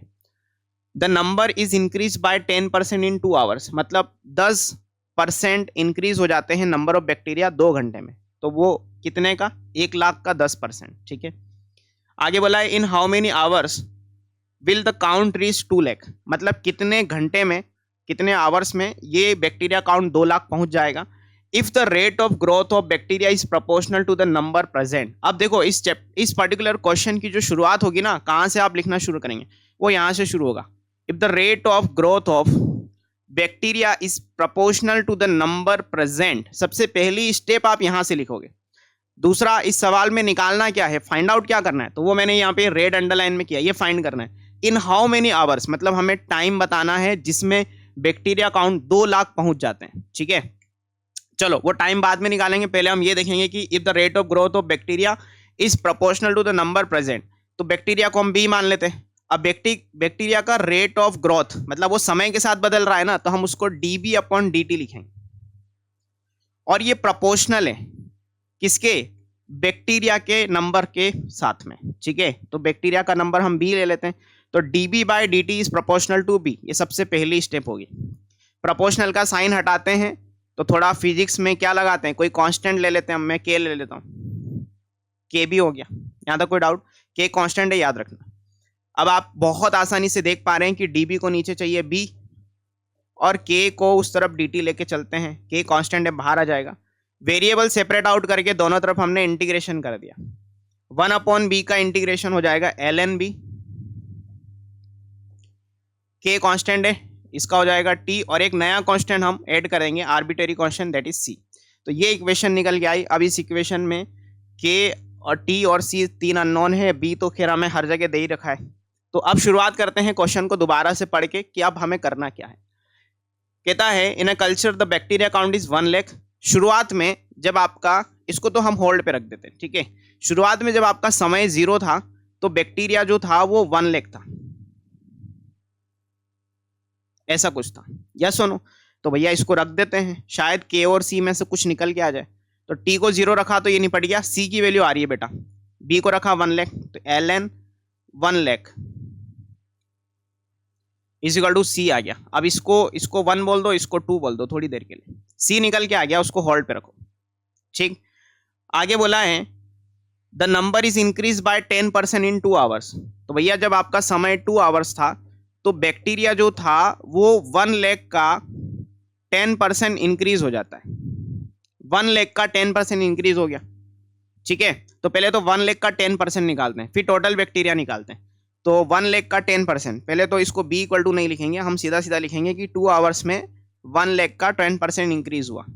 ठीक है, तो भैया 1 लाख इंटू 10% को हम लिखेंगे 10/100, 2 जीरो से 2 जीरो कैंसिल, तो ये कितना हो जाएगा बेटा 10,000 हो जाएगा। ठीक है, तो 1,10,000 टोटल बैक्टीरिया हो जाएंगे 2 घंटे के बाद, है ना। तो जब समय आपका 2 आवर था तो बैक्टीरिया हो जाएगा 1 लाख प्लस 10,000। तो देख लो इसमें 1 लाख 1 2 3 4 5 ऐड करके, है ना, 1 2 3 4 1 2 3 4, और ये यहाँ से 1,10,000 हो गया। ठीक है क्या, 1,10,000 बैक्टीरिया हो गए टोटल, 110000। ठीक है, ऐसा कुछ हो गया। अब बेटा ये निकाला है, इसको उठा के इक्वेशन 1 में रखेंगे। तो from equation 1 ln mod b, है ना, ln mod b, तो b कितना रखेंगे हम यहाँ पे 1,10,000। ये कुछ ज्यादा जीरो हो गई क्या, एक जीरो ज्यादा हो गई शायद। ठीक है, 4 बार जीरो होना चाहिए, मॉड्यूलस 1 इक्वल टू समय कितना है 2 आवर्स, तो t को रख देंगे 2, तो ये जाएगा 2k प्लस कांस्टेंट c कितना है हमारे पास ln 1 लाख, राइट है। अब बेटा यहाँ से बहुत इजीली k आता हुआ दिख रहा है ना, यहाँ से k निकाल लेंगे, इस ln 1 लाख को इस तरफ ले आएंगे, तो ये जाएगा ln 11 lakh minus ln 1 lakh. अब मैं पूरा 0 0 के साथ नहीं लिख रहा, इक्वल टू 2k। ठीक है, अब हम जानते हैं कि log m minus log n is log m/n, तो इसको हम लिखेंगे ln 11 लाख नहीं है बेटा, ये 1,10,000 है। ठीक है, माफ करना माफ करना माफ करना, और नीचे 1 lakh is equal to 2k। तो बेटा यहाँ से 1 2 3 4 1 2 3 4 जीरो कट गया, तो ln 11/10 is equal to 2k हमारा आंसर आया। तो यहाँ से k की वैल्यू कितनी आ गई, यह जाएगा हाफ ऑफ ln 11/10, राइट है। अब मैं कलर चेंज करके सारी चीजें बॉक्स में पैक कर देता हूँ। ये हमारा k आ गया, यहाँ पे हमारा c आ गया था, किधर गया ये हमारा c था। अब c आ गया, k आ गया, c आ गया, k आ गया, तो अब टाइम निकल जाएगा क्या, बहुत इजीली निकल जाएगा। अब वो हमसे चाहता है कि कितने टाइम में, इन हाउ मेनी आवर्स, कितने टाइम में बैक्टीरिया काउंट 2 लाख पहुंच जाएंगे, ऐसा हमसे मांगा गया है। तो हाँ जगह है अपने पास, तो भैया टाइम को रख देंगे क्वेश्चन मार्क में, मतलब ये क्वेश्चन मार्क है ना, क्वेश्चन मार्क में टाइम चला जाएगा, बी की वैल्यू हम 2 लाख रख देंगे, कहाँ पर, इस इक्वेशन 1 में। तो from equation 1 ln mod b मतलब ln 2 lakh is equal to kt, कितना था kt प्लस c, तो k हमारा कितना था, ये रहा half ln 11/10 into t plus constant कितना था, कांस्टेंट c था ln 1 लाख। आई बात समझ में, बस यहाँ से आपको t निकालना है, इस ln 1 लाख को इधर लेके आओ, तो ln 2 lakh minus ln 1 lakh is equal to half ln 11/10 multiplied by t. Sorted है क्या, ठीक है। अब ये log m minus log n वाला फंडा लगा देंगे, तो ये ln यहाँ पे 2 बचेगा बेटा, देखो 2 लाख बटा 1 लाख करोगे तो 2 ही आएगा ना, तो इसको थोड़ा ढंग से ln 2 लिख देते हैं, is equal to half ln 11/10 into t चल रहा है, तो बेटा t निकल जाएगा यहाँ से, इस 2 को क्रॉस मल्टीप्लाई करो तो 2 ln 2 अपॉन ln 11/10, ये आपका आंसर आ गया। इतने समय में आपका बैक्टीरिया 2 लाख पहुंच जाएगा। दिखने में थोड़ा सा वियर्ड सा आंसर है, लेकिन यही आंसर है। इस 1/2 को चाहो तो नीचे लिखा रहने दो, तो एक बार चेक करते हैं, ln 2 अपॉन 1/2 ln 11/10, ये रहा, ठीक है। 2 को ऊपर ले गए, एक ही बात है, तो 2 ln 2 अपॉन log 11/10, इतने आवर में आपका बैक्टीरिया काउंट 2 लाख पहुंच जाएगा। क्लियर है, सॉर्टेड है, ठीक है। इस क्वेश्चन को बार बार प्रैक्टिस करना, बहुत अच्छे से इस क्वेश्चन को प्रैक्टिस करेंगे तभी ये क्वेश्चन आपसे दोबारा बनेगा, ठीक है। तो ये अच्छी अच्छी वर्ड प्रॉब्लम थी आपके एनसीईआरटी की जो मैंने यहाँ पे ली। अब हम आगे चलते हैं हमारा सेकंड टाइप्स किसी भी डिफरेंशियल इक्वेशन को सॉल्व करने का, that is homogeneous differential equation. तो पहला टाइप था हमारा वेरिएबल सेपरेबल, वो हमने खत्म कर लिया।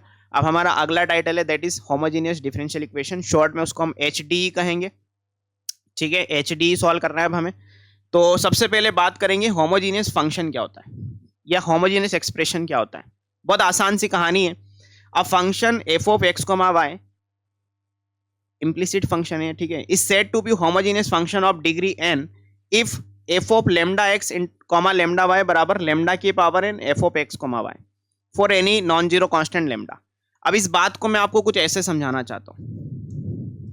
इस बात को, ये वाली जो बात यहाँ पर लिखी हुई है, इसको मैं थोड़ा सा आसान भाषा में समझाता हूँ कि भैया आपको कोई फंक्शन दे रखा है, उसमें अगर आप x को लेमडा एक्स और y को लेमडा वाई से रिप्लेस करके फंक्शन में रखते हैं, तो वो जो फंक्शन है f of x comma y, अगर वो लेमडा की कुछ power comma f into f of x comma y बन के आता है तो उसको हम होमोजीनियस फंक्शन कहते हैं। मतलब अल्टीमेटली जो आप लेमडा अंदर इंसर्ट कर रहे हैं वो लेमडा कुछ पावर बन के बाहर आ जाएगा, तो उस केस में फंक्शन को होमोजीनियस फंक्शन कहा जाएगा। ठीक है, तो आज चलो करते हैं फटाफट से इस पर्टिकुलर चीज़ों को। अच्छा, होमोजीनियस फंक्शन के साथ होमोजीनियस डिफरेंशियल इक्वेशन को सॉल्व करने की मेथड भी है यहाँ पे, उसको हम बाद में समझते हैं। पहले एक क्वेश्चन होमोजीनियस फंक्शन का करते हैं।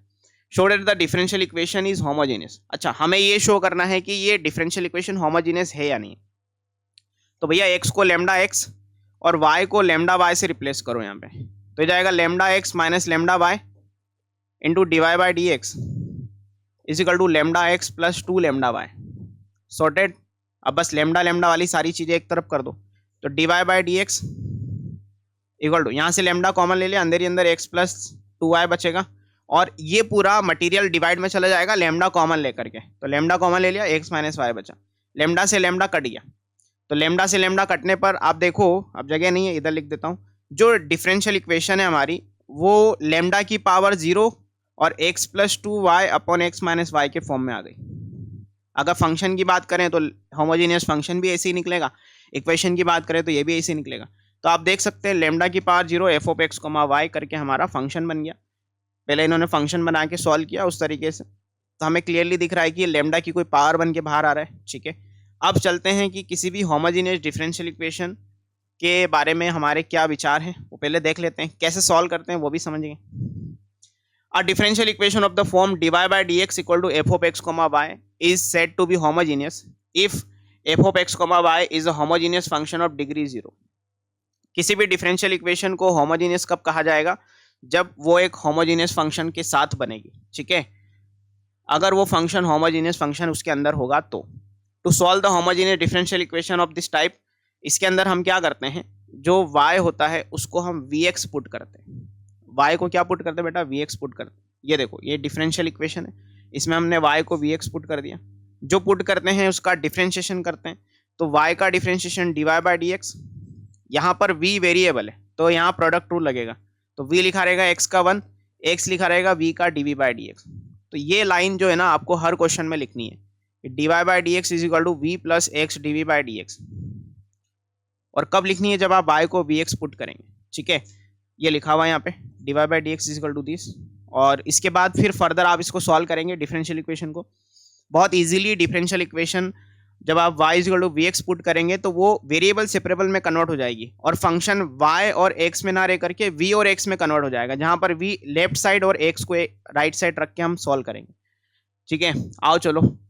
अच्छा, एक और चीज़ मैं यहाँ पे आपको समझाना चाहता हूँ, मैं क्वेश्चन में ही समझा दूंगा कि होमोजीनियस डिफरेंशियल इक्वेशन को ऐसे भी आइडेंटिफाई किया जाता है। ध्यान से देखना, होमोजीनियस का मतलब है कि उस पर्टिकुलर फंक्शन में जो भी वेरिएबल्स हैं उन वेरिएबल्स का हर एक फंक्शन में डिग्री सेम होना चाहिए। जैसे अगर मैं यहाँ पे बात करूँ तो यहाँ पे एक्स स्क्वायर एक फंक्शन है, डिग्री कितनी है? डिग्री 2 है। एक्स इंटू वाई में टोटल डिग्री अगर देखें वेरिएबल की तो 2 है। एक्स की डिग्री 1, वाई की डिग्री 1, एक्स की डिग्री 1 है, वाई की डिग्री 1 है, तो 1 + 1 मिलकर टोटल डिग्री 2 हो गई। फिर यहाँ पर एक्स स्क्वायर में एक्स की डिग्री 2 है, वाई स्क्वायर में वाई की डिग्री 2 है। तो आप डिग्री का काउंटिंग करके भी homogeneous differential equation find out कर सकते हैं। ठीक है, तो ये एक तरीका और हो गया। आओ चलो इसको सॉल्व करते हैं। सबसे पहले होमोजीनियस डिफरेंशियल इक्वेशन का कोई भी क्वेश्चन हो, आपका काम होगा dy बाई डी एक्स को एक तरफ और बाकी पूरा कचरा एक तरफ करना। तो बेटा देखो यहाँ पे dy को नीचे ले आते हैं इस तरफ, dx को इधर, और ये पूरा इस तरफ ले चलते हैं। तो dy बाई dx की वैल्यू हो जाएगी x square plus y square divided by x square plus x y. ये हो गया आपका डिफरेंशियल फंक्शन, मतलब डिफरेंशियल इक्वेशन को थोड़ा ढंग से लिख दिया। अब यहाँ पर आप देखो एक्स स्क्वायर वाई स्क्वायर साथ साथ में, ये कभी अलग नहीं होंगे। मतलब अगर आप सोच रहे हैं कि मैं इसको इधर और इसको इधर ले चलूँ, वेरिएबल सेपरेबल की अगर आप जुगाड़ करने की कोशिश कर रहे हैं तो वो कभी नहीं होगा, कभी नहीं हो पाएगा वो। तो ऑब्वियसली दिख रहा है कि फिर वेरिएबल सेपरेबल नहीं है, तो हम होमोजीनियस की तरफ चलते हैं। एक्स की डिग्री 2, वाई की डिग्री 2, एक्स की डिग्री 2, एक्स वाई की टोटल डिग्री 2, है ना। ऐसे भी आपको पता चल रहा है कि यार ये फंक्शन जो डिफरेंशियल इक्वेशन है ये होमोजीनियस है। बस आप कुछ नहीं करना है, आपको यहाँ पर y को vx पुट करना है। क्या पुट करना है? y को vx। जो पुट करते हैं उसका डिफरेंशिएशन करते हैं। तो y का differentiation dy by dx, vx का अगर देखें प्रोडक्ट रूल से तो v इंटू एक्स का 1 प्लस x इंटू वी का dv बाई dx। ये स्टेप आपको हर HDE के क्वेश्चन में लिखना है, हर HDE के क्वेश्चन, तमाम HDE के क्वेश्चन में ये लिखना है आपको। बस अब इस वैल्यू को उठा के ऊपर रखो, तो dy बाई dx को हम रख देंगे v plus x dv by dx is equal to x square as it is. y को बेटा रखेंगे हम उठा करके कितना, vx यहाँ से, तो जाएगा v square x square divided by x square as it is plus x into y को रखेंगे vx, y को कितना रख देंगे vx। अब आप आराम से देखो एक्स स्क्वायर कॉमन आ रहा है और एक्स स्क्वायर कॉमन आके कैंसिल हो रहा है, तो तमाम एक्स स्क्वायर को हमने कॉमन लेके कैंसिल कर दिया। अब मार्केट में क्या बचा? अब मार्केट में बचा v plus x d by d x equal to v plus x d by d x equal to 1 plus v square divided by 1 plus v, 1 plus v. ये बचेगा बेटा मार्केट में, देख लो आराम से। एक्स स्क्वायर कॉमन लेके cancel कर दिया, अंदर ही अंदर 1 प्लस वी स्क्वायर और नीचे 1 प्लस वी बचा है।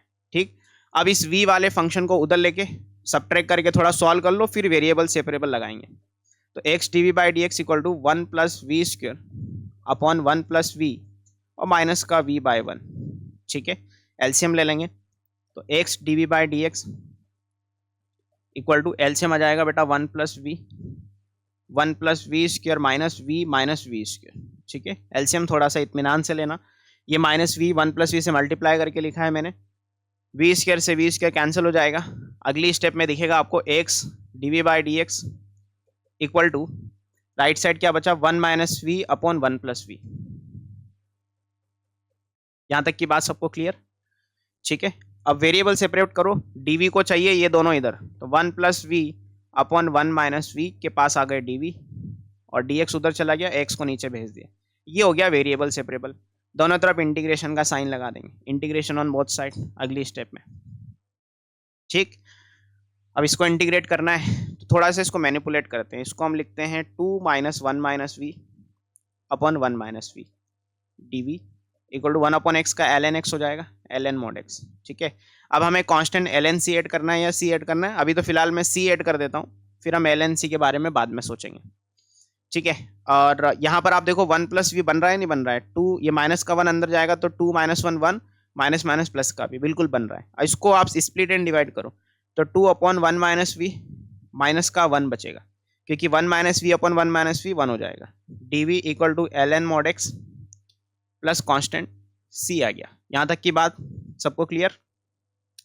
2 अपॉन 1 माइनस वी का इंटीग्रेशन, 2 कांस्टेंट है, 1 अपॉन 1 माइनस वी का minus ln mod 1 minus v, yes और नो।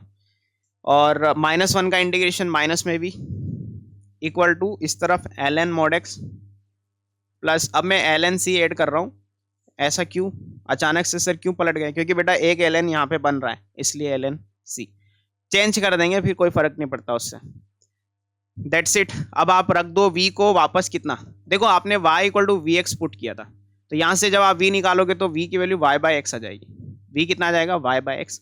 उसको उठा के रख दो और सोल्व हो जाएगा। तो रख देते हैं -2 ln 1 minus y upon x. अच्छा, इसमें कोई पर्टिकुलर सॉल्यूशन नहीं निकालना है, तो जितना आप मैक्सिमम सॉल्व कर सकें उतना सॉल्व करके छोड़ दें। फिर माइनस v को रखा y by x equal to ln mod x, ln cx ही लिख देते हैं इसको। ठीक है, और बस थोड़ा और सिंप्लीफाई कर लो, तो -2 ln मॉड एलसीएम लिया तो x minus y upon x, minus में y upon x is equal to ln mod c x, right है। इसमें और थोड़ा बहुत सिंप्लीफाई कर लो, माइनस हटा दो, मेरे ख्याल से बस इतना काफ़ी है। अब ठीक है, आपकी श्रद्धा सबूरी के ऊपर है, आप थोड़ा बहुत और इसको सिंप्लीफाई करना चाहते हैं तो कर लीजिए। -2 ln mod x minus y, bracket लगा दो यहाँ पे, और minus ln mod x, minus का y by x is equal to ln c plus ln x लिख दिया मैंने इसको। सब बार बार पलट क्यों रहे हैं, वापस उसको आपने अलग कर दिया, क्योंकि यहाँ पे 2 ln x और ln x थोड़ा सिंप्लीफाई हो रहा है ना इसके लिए। तो माइनस का 2 ln mod x minus y, -2 अंदर गया तो प्लस का 2 ln मॉड x, और उस तरफ से ln मॉड x इधर आएगा तो 1 times of ln mod x बचेगा माइनस का y by x is equal to ln c। बस ये अब बेटा आंसर है। अब इसमें थोड़ा बहुत और सिंप्लीफाई करके आप आंसर मैच कर लेना, आपका आंसर यहाँ से मैच हो जाएगा। हालांकि इन्होंने बहुत आगे तक जाके सोल्व किया, पूरा लॉग वॉग हटा दिया, पूरा लॉग वॉग सब हटा दिया। तो करते हैं, चलो और थोड़ा हटाने की कोशिश करते हैं। ये लॉग के तीनों लोग एक तरफ, ये वाई बाय एक्स को उस तरफ, तो वाई बाय एक्स पॉजिटिव हो जाएगा, ये माइनस का 2 उधर चला गया, तो ln mod x minus y की पावर -2, और ये इनटू में x और माइनस का c, तो वो डिवाइड में आ जाएगा। ठीक है, ln को हटा दो तो e की power y upon x, c constant इधर आ गया, equal to x upon x minus y का होल स्क्वायर। ऐसा कुछ आएगा बेटा अब आंसर, इससे ज़्यादा आप सॉल्व नहीं होगा।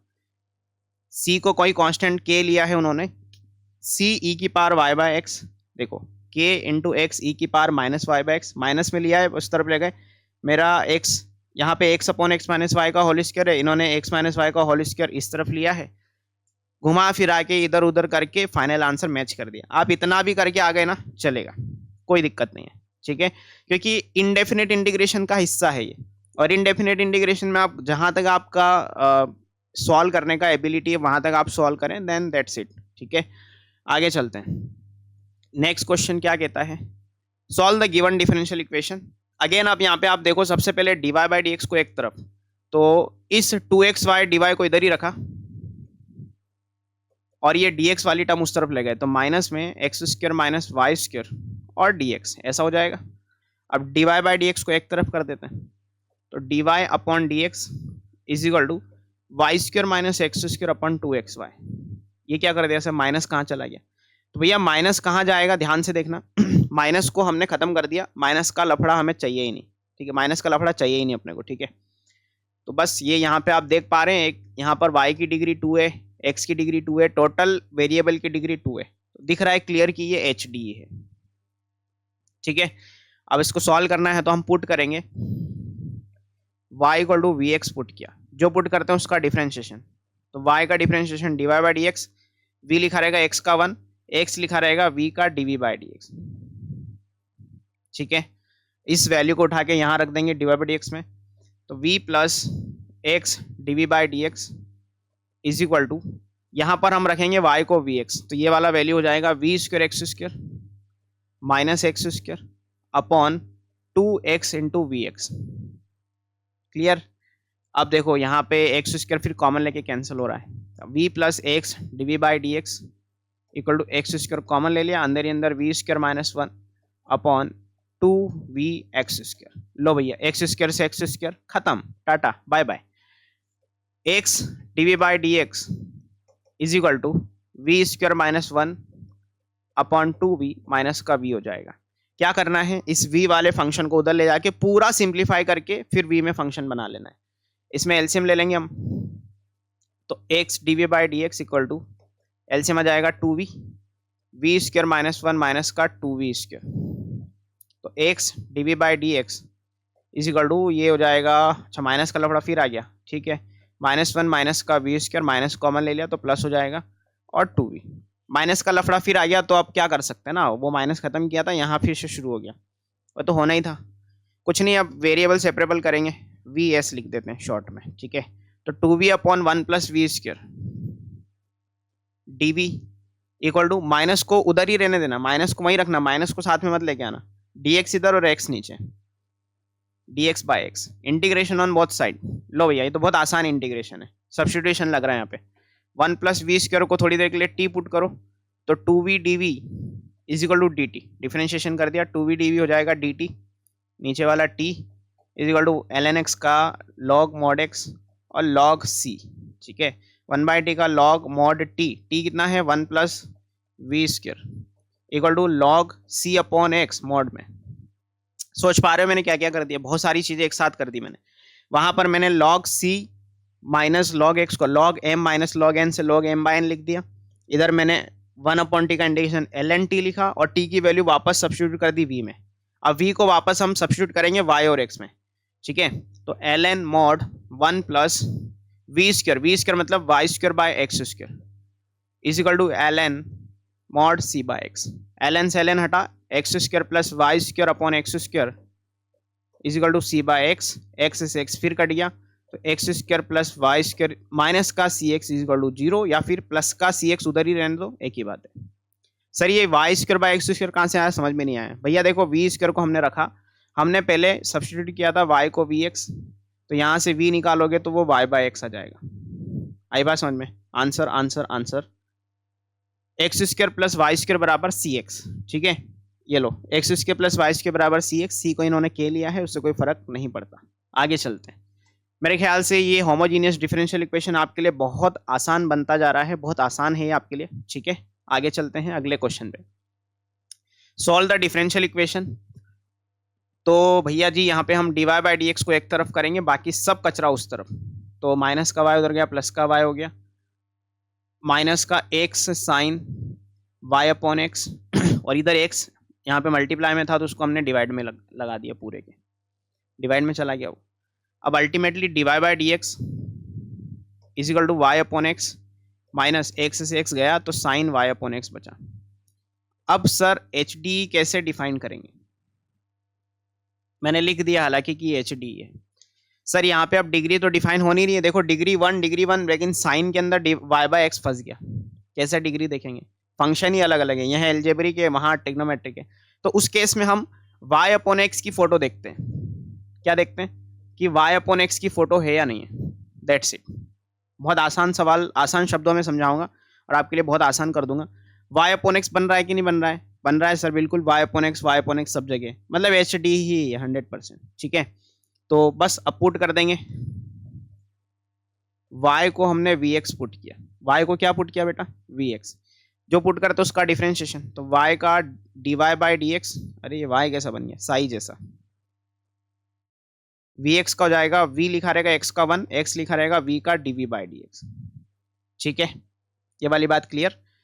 और अब इधर लिखते हैं, पता नहीं चला, पता चला जगह कम पड़ गई, तो dy बाई डी एक्स यहाँ रख दिया, अरे फिर मैंने पलट दिया, v plus x dv by d x is equal to, इस y बाय एक्स के प्लेस पर हम यहाँ से रखेंगे v, यहाँ से रखेंगे बेटा v, तो ये v हो जाएगा माइनस साइन v हो जाएगा, ठीक है। v से v गया, क्या बचा दुनिया में, x dv by d x equal to minus का साइन v, ठीक है। साइन v को नीचे ले आओ तो dv upon sine v, minus को वहीं रहने दो, dx अपॉन एक्स। ये क्या कर दिया सर, ये क्या है भैया, इसको वेरिएबल सेपरेबल बोलते हैं।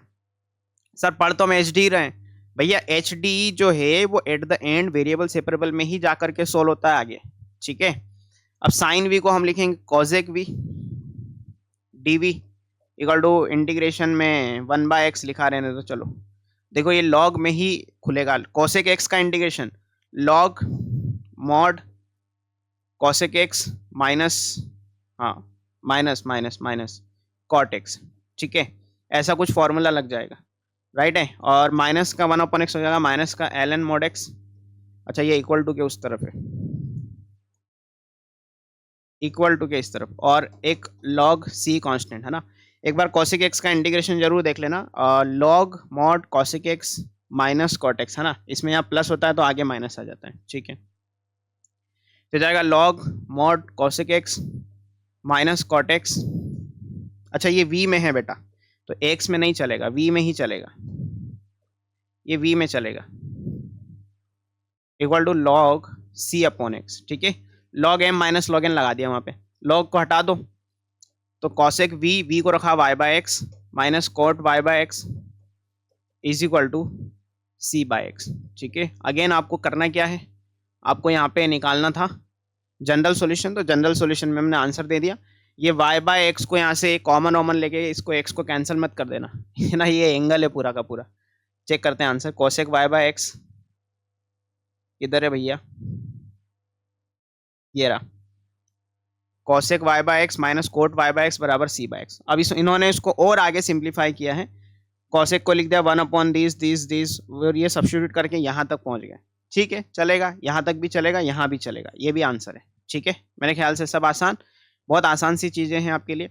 सो स्टूडेंट, अब बात करते हैं नेक्स्ट क्वेश्चन पे। अब जो अगला क्वेश्चन आने वाला है, ये क्वेश्चन है आपका पर्टिकुलर सॉल्यूशन पर बेस्ड। ठीक है, मैं क्वेश्चन दिखा देता हूँ, लो भैया। तो ये क्वेश्चन है आपका पर्टिकुलर सॉल्यूशन पर बेस्ड, लेकिन होगा एचडीई की तरह। ठीक है, मतलब है ये एचडीई का क्वेश्चन, बट जैसे हम लोग वेरिएबल सेपरेबल में पर्टिकुलर सॉल्यूशन के क्वेश्चन कर रहे थे, वैसे ही एचडीई के अंदर अब हमें पर्टिकुलर सॉल्यूशन के क्वेश्चन करने हैं। तो आओ भाई फटाफट इसको खत्म करते हैं। तो इसके अंदर दिख रहा है आपको, फोटो दिख गई होगी आपको, कौन सी फोटो की बात कर रहा हूं मैं, y/x की फोटो। अगर आपको y/x की फोटो दिख गई है तो इसको अब सॉल्व कर लेते हैं फटाफट से। तो पुट करेंगे हम यहाँ पर, y को vx पुट किया, या फिर y/x को हम v पुट कर रहे हैं। ठीक है, इस x को डिवाइड में लेके चलो तो y/x v हो जाएगा। ठीक, जो पुट करते हैं उसका डिफरेंशिएशन, तो y का dy/dx is equal to v लिखा रहेगा x का 1, x लिखा रहेगा v का dv/dx। ठीक, अब ये dy/dx की वैल्यू उठा के यहाँ रख देंगे, तो ये जाएगा v plus x dv/dx। y/x के प्लेस पर हम रख देंगे माइनस में, यहाँ पे v हो जाएगा, plus cosec v is equal to 0। ठीक है, अब देखो v से v तो कैंसिल हो गया, इसको यहीं कैंसिल कर दो, तो आपके पास बचा है x dv/dx इक्वल टू, मैंने इक्वल टू कर दिया, ये कॉसेक v को उस तरफ लेके गए तो माइनस का कॉसेक v। ठीक है, अब dv को नीचे चाहिए cosec v equal to dx के नीचे x चला जाएगा, यहाँ आ जाएगा माइनस, दोनों तरफ कर देंगे इंटीग्रेशन। राइट, दोनों तरफ इंटीग्रेशन का साइन लगा दिया, कॉसेक v को थोड़ा सा ऊपर ले जाके साइन v लिख दो, अच्छा लगेगा। माइनस का ln x plus constant c add करेंगे, क्योंकि ln में ये खुलेगा नहीं, साइन v का माइनस कॉस v इंटीग्रेशन होगा, तो माइनस में कॉस v को रख दिया y/x, थोड़ा डायरेक्ट कर लेते हैं एक आध क्वेश्चन में, तो माइनस का ln x plus constant c हो गया। ठीक है, ये y/x पूरा इसका एंगल है। राइट, ये हमारा सॉल्यूशन आ गया। अब इसमें हमें x को अगर 1 रखते हैं तो y की वैल्यू 0 आती है। ठीक है, तो y को 0 रख दो, तो 0/1 0, cos 0 1 हो जाएगा, तो माइनस का 1 इज इक्वल टू x को 1 रखने पर ln 1 0 प्लस का c, तो c आता हुआ दिख रहा है माइनस में 1, c की वैल्यू -1 आ गई। अब ये c की वैल्यू -1 उठा के वहां रख देंगे वापस, तो देयरफॉर माइनस में cos y/x equal to minus ln 1 नहीं ln x plus c minus का 1, माइनस कॉमन लेके कैंसिल, तो cos of y/x is equal to ln x plus 1, ये आपका फाइनल आंसर हो जाएगा। ठीक, cos y/x ये रहा इक्वल टू ln, इन्होंने मॉड में ex लिखा है, इन्होंने 1 को क्या कर दिया ln e लिख करके उसको सॉल्व कर दिया। ठीक है, तो इसको लेके ज़्यादा परेशान नहीं होना है कि सर हमने तो ln x प्लस 1 लिखा, हमारा आंसर गलत हो गया। आंसर गलत नहीं होगा, 1 को मैनिपुलेट कर दो ln e और ln ex लिख दो, कोई बात नहीं है, ऐसे भी सही है वैसे भी सही है। ठीक है, तो ये सारी बातें थी एचडी की। अब बात करेंगे हम वेरिएबल सेपरेबल के बारे में। माफ करना, वेरिएबल सेपरेबल तो हो चुका है, अब बात करेंगे हम एलडीई के बारे में। ठीक है, लीनियर डिफरेंशियल इक्वेशन। ठीक है, तो अगला टाइटल है हमारा लीनियर डिफरेंशियल इक्वेशन। तो मैं आपको थोड़ा सा एक आइडिया दे देता हूँ कि लीनियर डिफरेंशियल इक्वेशन दिखने में कैसी होती है। तो दिखने में किस तरीके की दिखेगी बेटा, ये दिखेगी आपको, इसके 2 टाइप होते हैं, dy/dx plus p y is equal to q, ये पहला टाइप होता है, और इसका सेकंड पार्ट होता है dx/dy plus p x is equal to q. इस तरीके से आपको 2 पार्ट देखने को मिलते हैं। तो एलडी के 2 टाइप होते हैं अलग अलग, पहला टाइप ये, दूसरा टाइप ये। dy/dx के बगल में प्लस में पी वाई लिखा रहता है, ये y के रेस्पेक्ट में y दिखता है। ठीक है, और ये जो डिनोमिनेटर में लिखा हुआ है dx, ये डिसाइड करेगा कि p और q क्या होने वाले हैं। तो यहाँ पे p और q जो होते हैं, या तो ये कांस्टेंट होते हैं या फिर ये x के फंक्शन होते हैं। क्या होते हैं, या तो ये कांस्टेंट होते हैं या तो x के फंक्शन होते हैं। सेकेंड टाइप की अगर बात करें तो dx के रेस्पेक्ट में x दिख जाएगा, ये डिनोमिनेटर में जो dy है ये डिसाइड करेगा कि p और q क्या रहेंगे। तो बेटा p और q या तो कांस्टेंट होंगे या फिर ये y के फंक्शन होंगे। ठीक है, ये हो गया, ये तो इनकी फोटो हो गई। अब वन बाय वन एक एक फोटो को चेक करेंगे और फिर देखेंगे कि इनकी सॉल्विंग मेथड क्या है। तो बात करते हैं, ये वाला हो गया हमारा divide x plus p y बराबर क्यू, ये हमने देख लिया। यहाँ पे लिखा हुआ है वेयर पी एंड क्यू, अच्छा ये टाइप 1 है, ध्यान रख लेना ये टाइप 1 है, ठीक है, क्योंकि यहाँ पे दिख रहा है कि y के रिस्पेक्ट में y है, dy बाई डी एक्स है ना, सीधा सीधा लिखा हुआ है। P and Q are constant और फंक्शन और of x only is known as the first order linear differential equation. Some example of the first order L D, ये एल डी के कुछ बेसिक से एग्जाम्पल है जो यहाँ लिखे हुए हैं।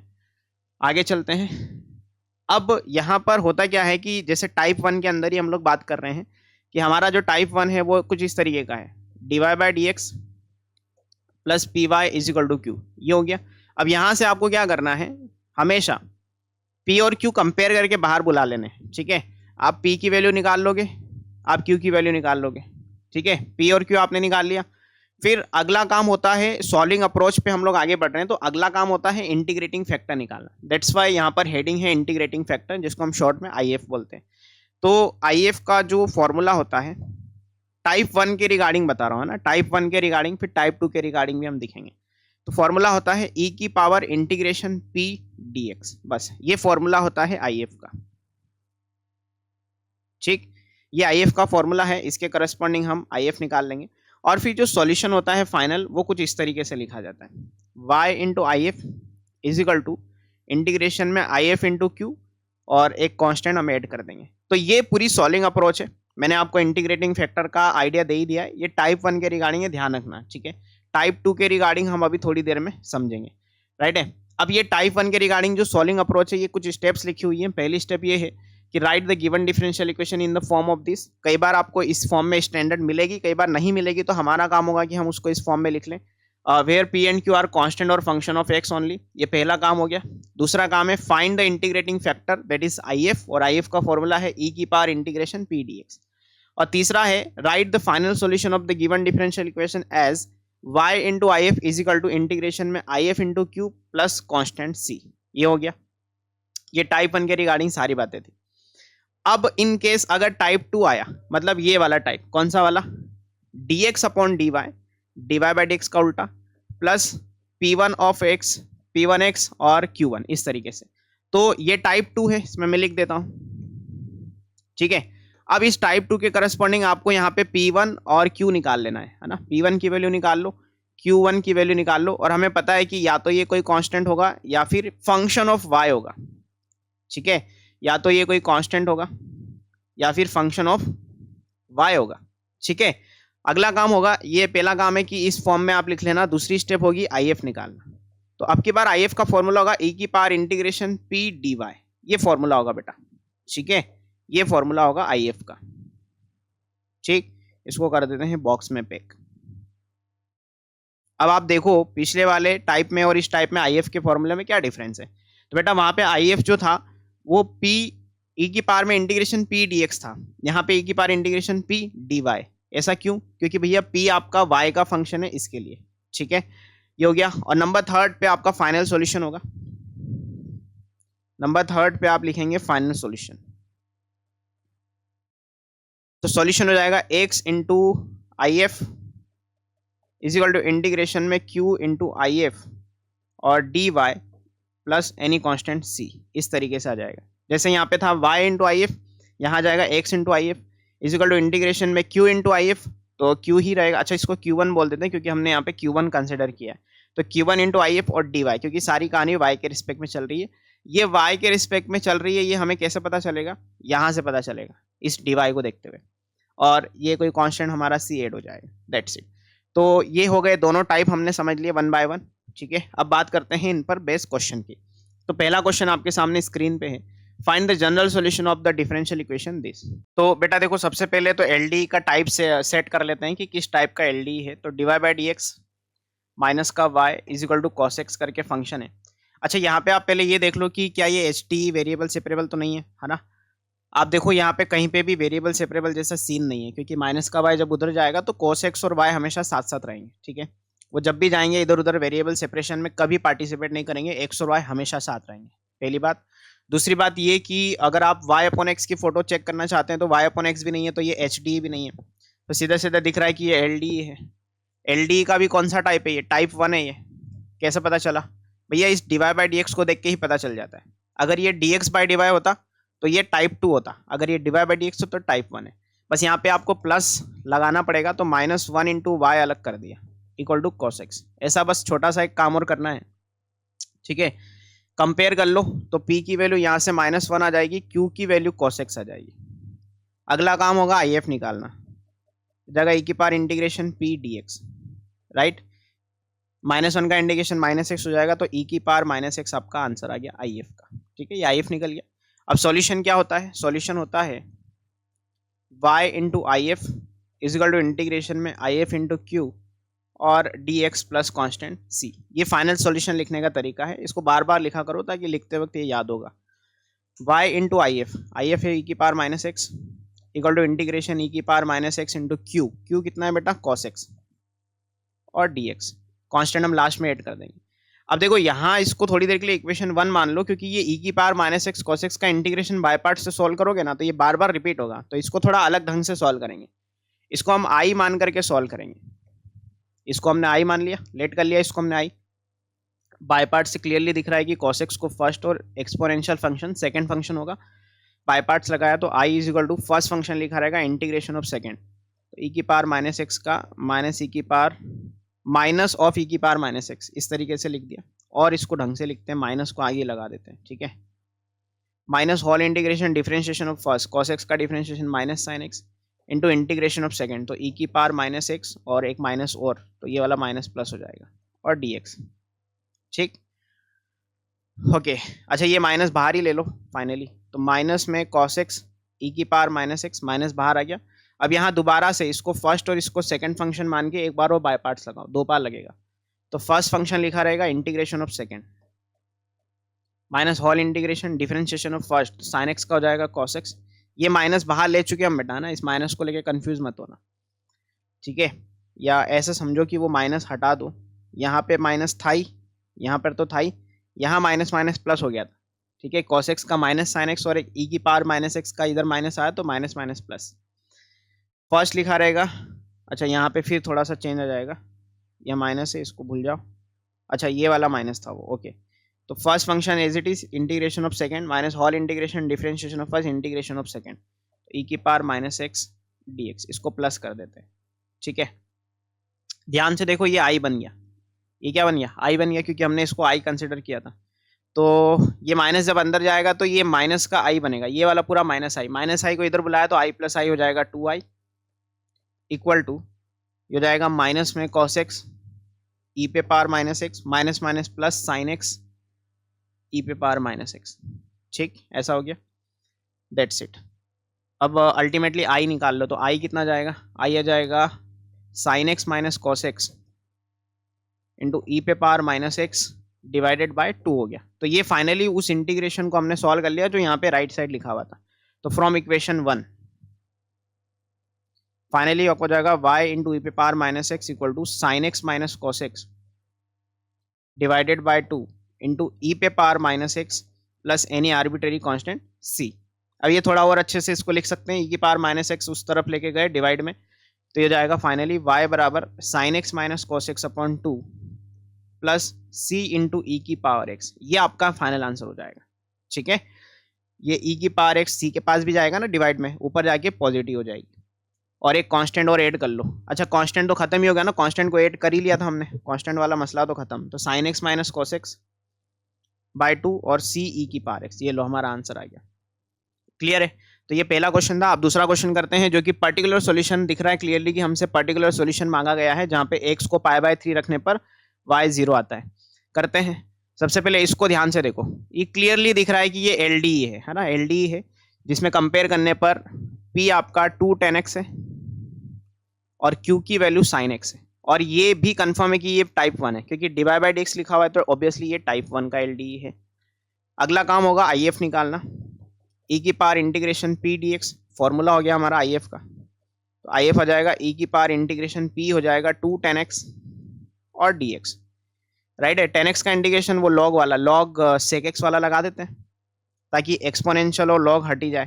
तो e की power 2 log mod sec x, ये 2 को पावर जम प्रॉपर्टी से sec x की पावर में ले जाओ ताकि e और ln का रास्ता साफ हो जाए, ठीक है।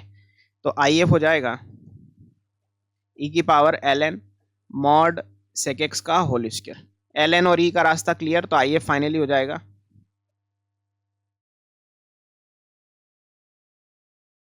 आई एफ हो जाएगा बेटा आपका सेक स्क्वायर एक्स।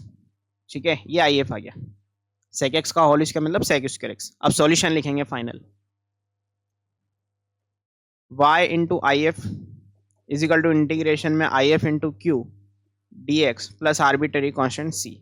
तो y इंटू आई एफ कितना था बेटा sec square x equal to integration में I F into Q, I F है आपका sec square x into Q कितना है साइन एक्स और डी एक्स। राइट, बस ये इंटीग्रेट करना है आपको। अब इसको थोड़ा ढंग से अगर आप देखोगे तो y into sec square x is equal to sec square x को ब्रेक डाउन करो sec x into sine x और डी एक्स। अभी साइन एक्स को लिखो 1 अपॉन कॉस एक्स, तो sine x upon cos x दिख रहा है 10x बनता हुआ, और ये sec x as it is. तो y into sec square x is equal to integration में सेक एक्स इंटू 10x और डी एक्स। और इसका स्टैंडर्ड इंटीग्रेशन होता है बेटा, इसके लिए हमने इसको ऐसा लिखा। तो y into sec square x is equal to जाएगा सेक एक्स इंटू 10x का स्टैंडर्ड इंटीग्रेशन होता है सेक एक्स। ठीक है, तो यहाँ आ जाएगा सेक एक्स और प्लस में एक कांस्टेंट c हो जाएगा। ठीक, अब x को π/3 रखने पर y 0 आता है, रख दो c निकालने के लिए। x को रखो π/3 y 0, तो y 0 रखने पर तो ये तो पूरा ही 0 हो जाएगा। x को π/3 रखा तो हो जाएगा सेक π/3 प्लस आर्बिटरी कांस्टेंट c। सेक π/3 मतलब सेक 60 साइन 60 का उल्टा, सॉरी साइन नहीं कॉस 60 का उल्टा। कॉस 60 होता है 1/2, उसका उल्टा करोगे तो 2 आ जाएगा। तो ये वाली वैल्यू 2 बन जाएगी। 0 बराबर 2 प्लस सी, तो यहाँ से c की वैल्यू आ जाएगी -2। बस ये c उठा के वापस यहाँ रख दो, जगह है अपने पास, यस। तो y into sec square x is equal to sec x -2 हो गया। ठीक है, ये आपका फाइनल आंसर है। इसको और थोड़ा मैच्योरिटी से इस तरीके से ऐसा भी लिखा जा सकता है, y बराबर सेक स्क्वायर एक्स को डिवाइड में ले जाओ तो जाएगा sec x -2 cos square x. ये ज़्यादा बेटर लग रहा है ना, क्योंकि अल्टीमेटली हमें एक फंक्शनल फॉर्म में आंसर देना है, फंक्शन बना के आंसर देना है। तो sec x -2 cos square x check करो एक बार, ये देखो। अच्छा इन्होंने, अच्छा ये डिवाइड में सेक एक्स है ना, सेक स्क्वायर एक्स डिवाइड में जाएगा तो एक सेक एक्स यहाँ डिवाइड में रहेगा, इसको थोड़ा हटा के इसको कॉस एक्स लिखेंगे। ठीक है, देखो सेक स्क्वायर एक्स डिवाइड में गया दोनों के, यहाँ से हट के, तो sec x upon sec square x 1 upon sec x वो कॉस एक्स हो जाएगा, और ये 2 अपॉन सेक स्क्वायर एक्स हो जाएगा 2 कॉस स्क्वायर एक्स। तो cos x -2 cos square x answer आ जाएगा। ठीक, ये हो गया। आगे चलते हैं अगले क्वेश्चन पे। अगला क्वेश्चन फिर से पर्टिकुलर सॉल्यूशन का क्वेश्चन है, आओ निपटाते हैं इसको। सबसे पहला काम, इसको हम एलडी बनाएंगे, है ना। एलडी बना हुआ नहीं है, कैसे बनाएंगे? 1 प्लस एक्स स्क्वायर से डिवाइड लगा देंगे, क्योंकि d y by d x आपका अकेला होना चाहिए। तो ये हो जाएगा 2x y upon 1 plus x square is equal to 1 upon 1 plus x square का होल स्क्वायर। ठीक है, होल स्क्वायर हो जाएगा क्योंकि वो डिवाइड में चला जाएगा। राइट, अब p और q कंपेयर कर लो, दिख रहा है क्लियरली कि ये एलडी है टाइप 1 में, टाइप 1 है, ध्यान रखना। p की वैल्यू 2x अपॉन, ये दिख रहा है यहाँ से y का coefficient 2x upon 1 plus x square. q compare करने पर कितना जाएगा? 1 अपॉन 1 प्लस एक्स स्क्वायर का होल स्क्वायर, ये आ गया q। ठीक है, p आ गया, q आ गया। अब if निकालेंगे, अगला काम होगा हमारा if निकालना। तो e की पावर इंटीग्रेशन p dx तो जाएगा 2x upon 1 plus x square D x. ठीक है, 1 प्लस एक्स स्क्वायर को t मान लेंगे तो 2x dx की वैल्यू dt हो जाएगी। इस इंटीग्रेशन को हम सब्स्टिट्यूशन से सॉल्व करेंगे, ध्यान से देखो। इस इंटीग्रेशन को सब्स्टिट्यूशन से सॉल्व करने के लिए इस डिनोमिनेटर में 1 प्लस एक्स स्क्वायर को t मान लिया, इसका डिफरेंशिएशन 2x dx dt हो गया, मतलब न्यूमरेटर पूरा dt बन जाएगा। तो e की पावर इंटीग्रेशन में dt और t हो जाएगा। तो ये e की power ln mod t, e से ln हटा मतलब मॉड t बचा, मतलब 1 प्लस एक्स स्क्वायर आपका क्या हो गया? if हो गया। फाइनली if आपका 1 प्लस एक्स स्क्वायर हो गया। यहाँ दोबारा लिख देते हैं। अब चलते हैं फाइनल सॉल्यूशन की तरफ। तो y into I F is equal to integration I F into Q d x plus any arbitrary constant c। तो y इंटू आई एफ कितना है? 1 plus x square equal to integration 1 plus x square into Q कितना है बेटा? q है 1 upon 1 plus x square का whole square. Check करो, एक बार चेक करो फटाफट से। ये देखो कहाँ है क्यू, ये लिखा हुआ है यहाँ पे क्यू, राइट है, क्यू लिखा हुआ है 1/1 + x² का होल स्क्वायर। इससे क्या होगा, एक ब्रैकेट से एक ब्रैकेट कैंसिल, तो y × 1 + x² is equal to integration में 1/1 + x² dx बचा, राइट।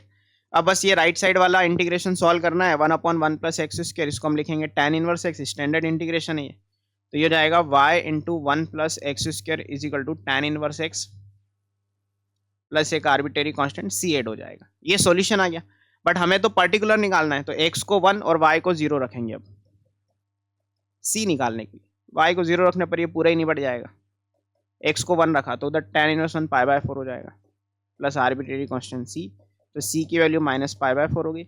इसको उठा के दोबारा वहां रख देंगे, तो फाइनली आंसर आएगा y × 1 + x² equal to tan inverse x plus c रख दिया हमने -π/4। यही आपका फाइनल आंसर हो जाएगा। चेक करो, y × 1 + x², ये रहा, यहाँ तक आ गया, c की वैल्यू -π/4 आ गई और ये फाइनल आंसर हो गया। क्लियर है सबको, आसान, ठीक है। अब एक दो क्वेश्चन एमसीक्यू वैरायटी के हैं, इनको भी फटाफट निपटाते हैं। ये तो बहुत आसान क्वेश्चन है, कहता है the integrating factor of this d, तो इंटीग्रेटिंग फैक्टर क्या होगा, पहले तो dy/dx और x से डिवाइड लगा दो, इक्वल टू 2x² को x से डिवाइड लगाओगे तो x हो जाएगा। उसको बनाओ पहले LD, क्लियर दिख रहा है कि ये टाइप 1 है ना, टाइप 1 है। p कंपेयर किया -1/x, q निकालने की जरूरत नहीं है क्योंकि सॉल्यूशन तो निकालना नहीं, सिर्फ इंटीग्रेटिंग फैक्टर निकालना है। आ जाओ भैया, IF का फॉर्मूला क्या हो जाएगा, e⁻∫ p dx, e⁻∫ p कितना है -1/x और dx, ठीक है, खत्म हो गया। 1/x का इंटीग्रेशन log x, आगे माइनस लगा देंगे, e⁻- log mod x, minus को हटाओ, e और ln का रास्ता साफ करने के लिए माइनस को हटाओ, e और ln साफ, mod x की पावर -1, जिसको हम फर्दर 1/x लिखेंगे और यही हमारा आंसर होगा, सी ऑप्शन। सॉर्टेड है क्या, आसान। तो इंटीग्रेटिंग फैक्टर पूछे जाते हैं एग्जामिनेशन हॉल में, जब आप बैठोगे एग्जाम में तो आपको दिखेगा कि इंटीग्रेटिंग फैक्टर के क्वेश्चन आए हुए हैं, ठीक है। अगला question, solve the differential equation. अच्छा, ये क्वेश्चन मैंने टाइप 2 का लिया है जानबूझ के, एक क्वेश्चन यहाँ से टाइप 2 का भी हम कर लेते हैं, राइट है। तो इसको देखते हैं, अच्छा ये टाइप 1 ही है, सॉरी टाइप 2 नहीं है, तो टाइप 1 दिख रहा है ना। तो dy/dx प्लस y/x बराबर x², टाइप 1 है बेटा ये। p कंपेयर करने पर 1/x, q कंपेयर करने पर x², IF लिखेंगे e⁻∫ p dx, तो जाएगा e⁻∫ 1/x dx, 1/x का हो जाएगा ln x, ln और e का रास्ता साफ, x बचेगा, तो ये IF आ गया, IF आ गया। अब सॉल्यूशन लिखना है, फाइनल सॉल्यूशन, तो y × IF, IF की वैल्यू x है बेटा, y × IF equal to integration में IF × q, q कितना है x² और dx, ठीक है, राइट। अब क्या करना है, y × x बराबर, ये x³ बन गया, x³ का integration x⁴ 4/4 plus constant c, तो y की वैल्यू x को उधर ले जाओ, तो x³/4 प्लस c/x, ऐसा कुछ आंसर आ जाएगा, ठीक है। x³/4, इन्होंने x को नहीं लेके गए, xy बराबर x⁴ 4/4 प्लस कॉन्स्टेंट, ये लिखा हुआ है, क्लियर है। ऊपर वाला भी आंसर है, नीचे वाला भी। तो ये सारी बातें थी, मेरे ख्याल से आपको पूरा का पूरा डिफरेंशियल इक्वेशन समझ में आ गया होगा। ये सारी बातें थी हमारी डिफरेंशियल इक्वेशन की, मैंने कोशिश किया कि मैं हर वेराइटी कवर करने की कोशिश करूं, ठीक है। तो बस अब चैनल को सब्सक्राइब कर लो, टेलीग्राम चैनल ज्वाइन कर लीजिए, ताकि आपको सारी की सारी PDF वहाँ पे एक अच्छे फॉर्मेट में वेल ऑर्गेनाइज तरीके से मिल जाए। और चैनल सब्सक्राइब करके जाना, बेल आइकन प्रेस कर देना, ताकि अगले लेक्चर का नोटिफिकेशन वक्त से पहले मिल जाए। मोस्ट प्रोबेबली अब अपना कैलकुलस खत्म हो गया है, तो अगला लेक्चर हमारा वेक्टर पर होगा, 100% वेक्टर पर होगा, और बहुत इत्मीनान से प्यार से हम लोग वेक्टर को पढ़ेंगे, राइट है। और वेक्टर के बाद 3D, 3D के बाद फिर LPP बचेगा, LPP के बाद प्रोबेबिलिटी, देन खत्म हो जाएगा हमारा पूरा मैथ्स, ठीक है। तो जिन बच्चों ने अब तक पुराने वन शॉट नहीं देखे हैं, जाके एक बार देखें, area under the curve, application of integral, AOD, है ना, सारे के सारे वन शॉट खत्म हो चुके हैं, रिलेशन फंक्शन से लेकर के अब तक पूरे सीक्वेंस में सारे आपको प्लेलिस्ट में मिल जाएंगे। चैनल पे आप जाएंगे, वीडियो सेक्शन में प्लेलिस्ट में जाएंगे, तो वहाँ बहुत इजीली आपको 12 के वन शॉट दिख जाएंगे। बहुत कम टाइम में अगर आपको चैप्टर को अच्छे से प्रिपेयर करना है या रिवाइज करना है, आपने प्रिपेयर कर लिया बट रिवाइज करना है, हो सकता है कोई वेराइटी ऑफ क्वेश्चन डिफरेंट दिख जाए आपको, तो एक बार गो थ्रू करें वीडियोस को, ठीक है। तो मिलते हैं अगले लेक्चर में, तब तक अपना ख्याल रखिए, बाय बाय, टेक केयर।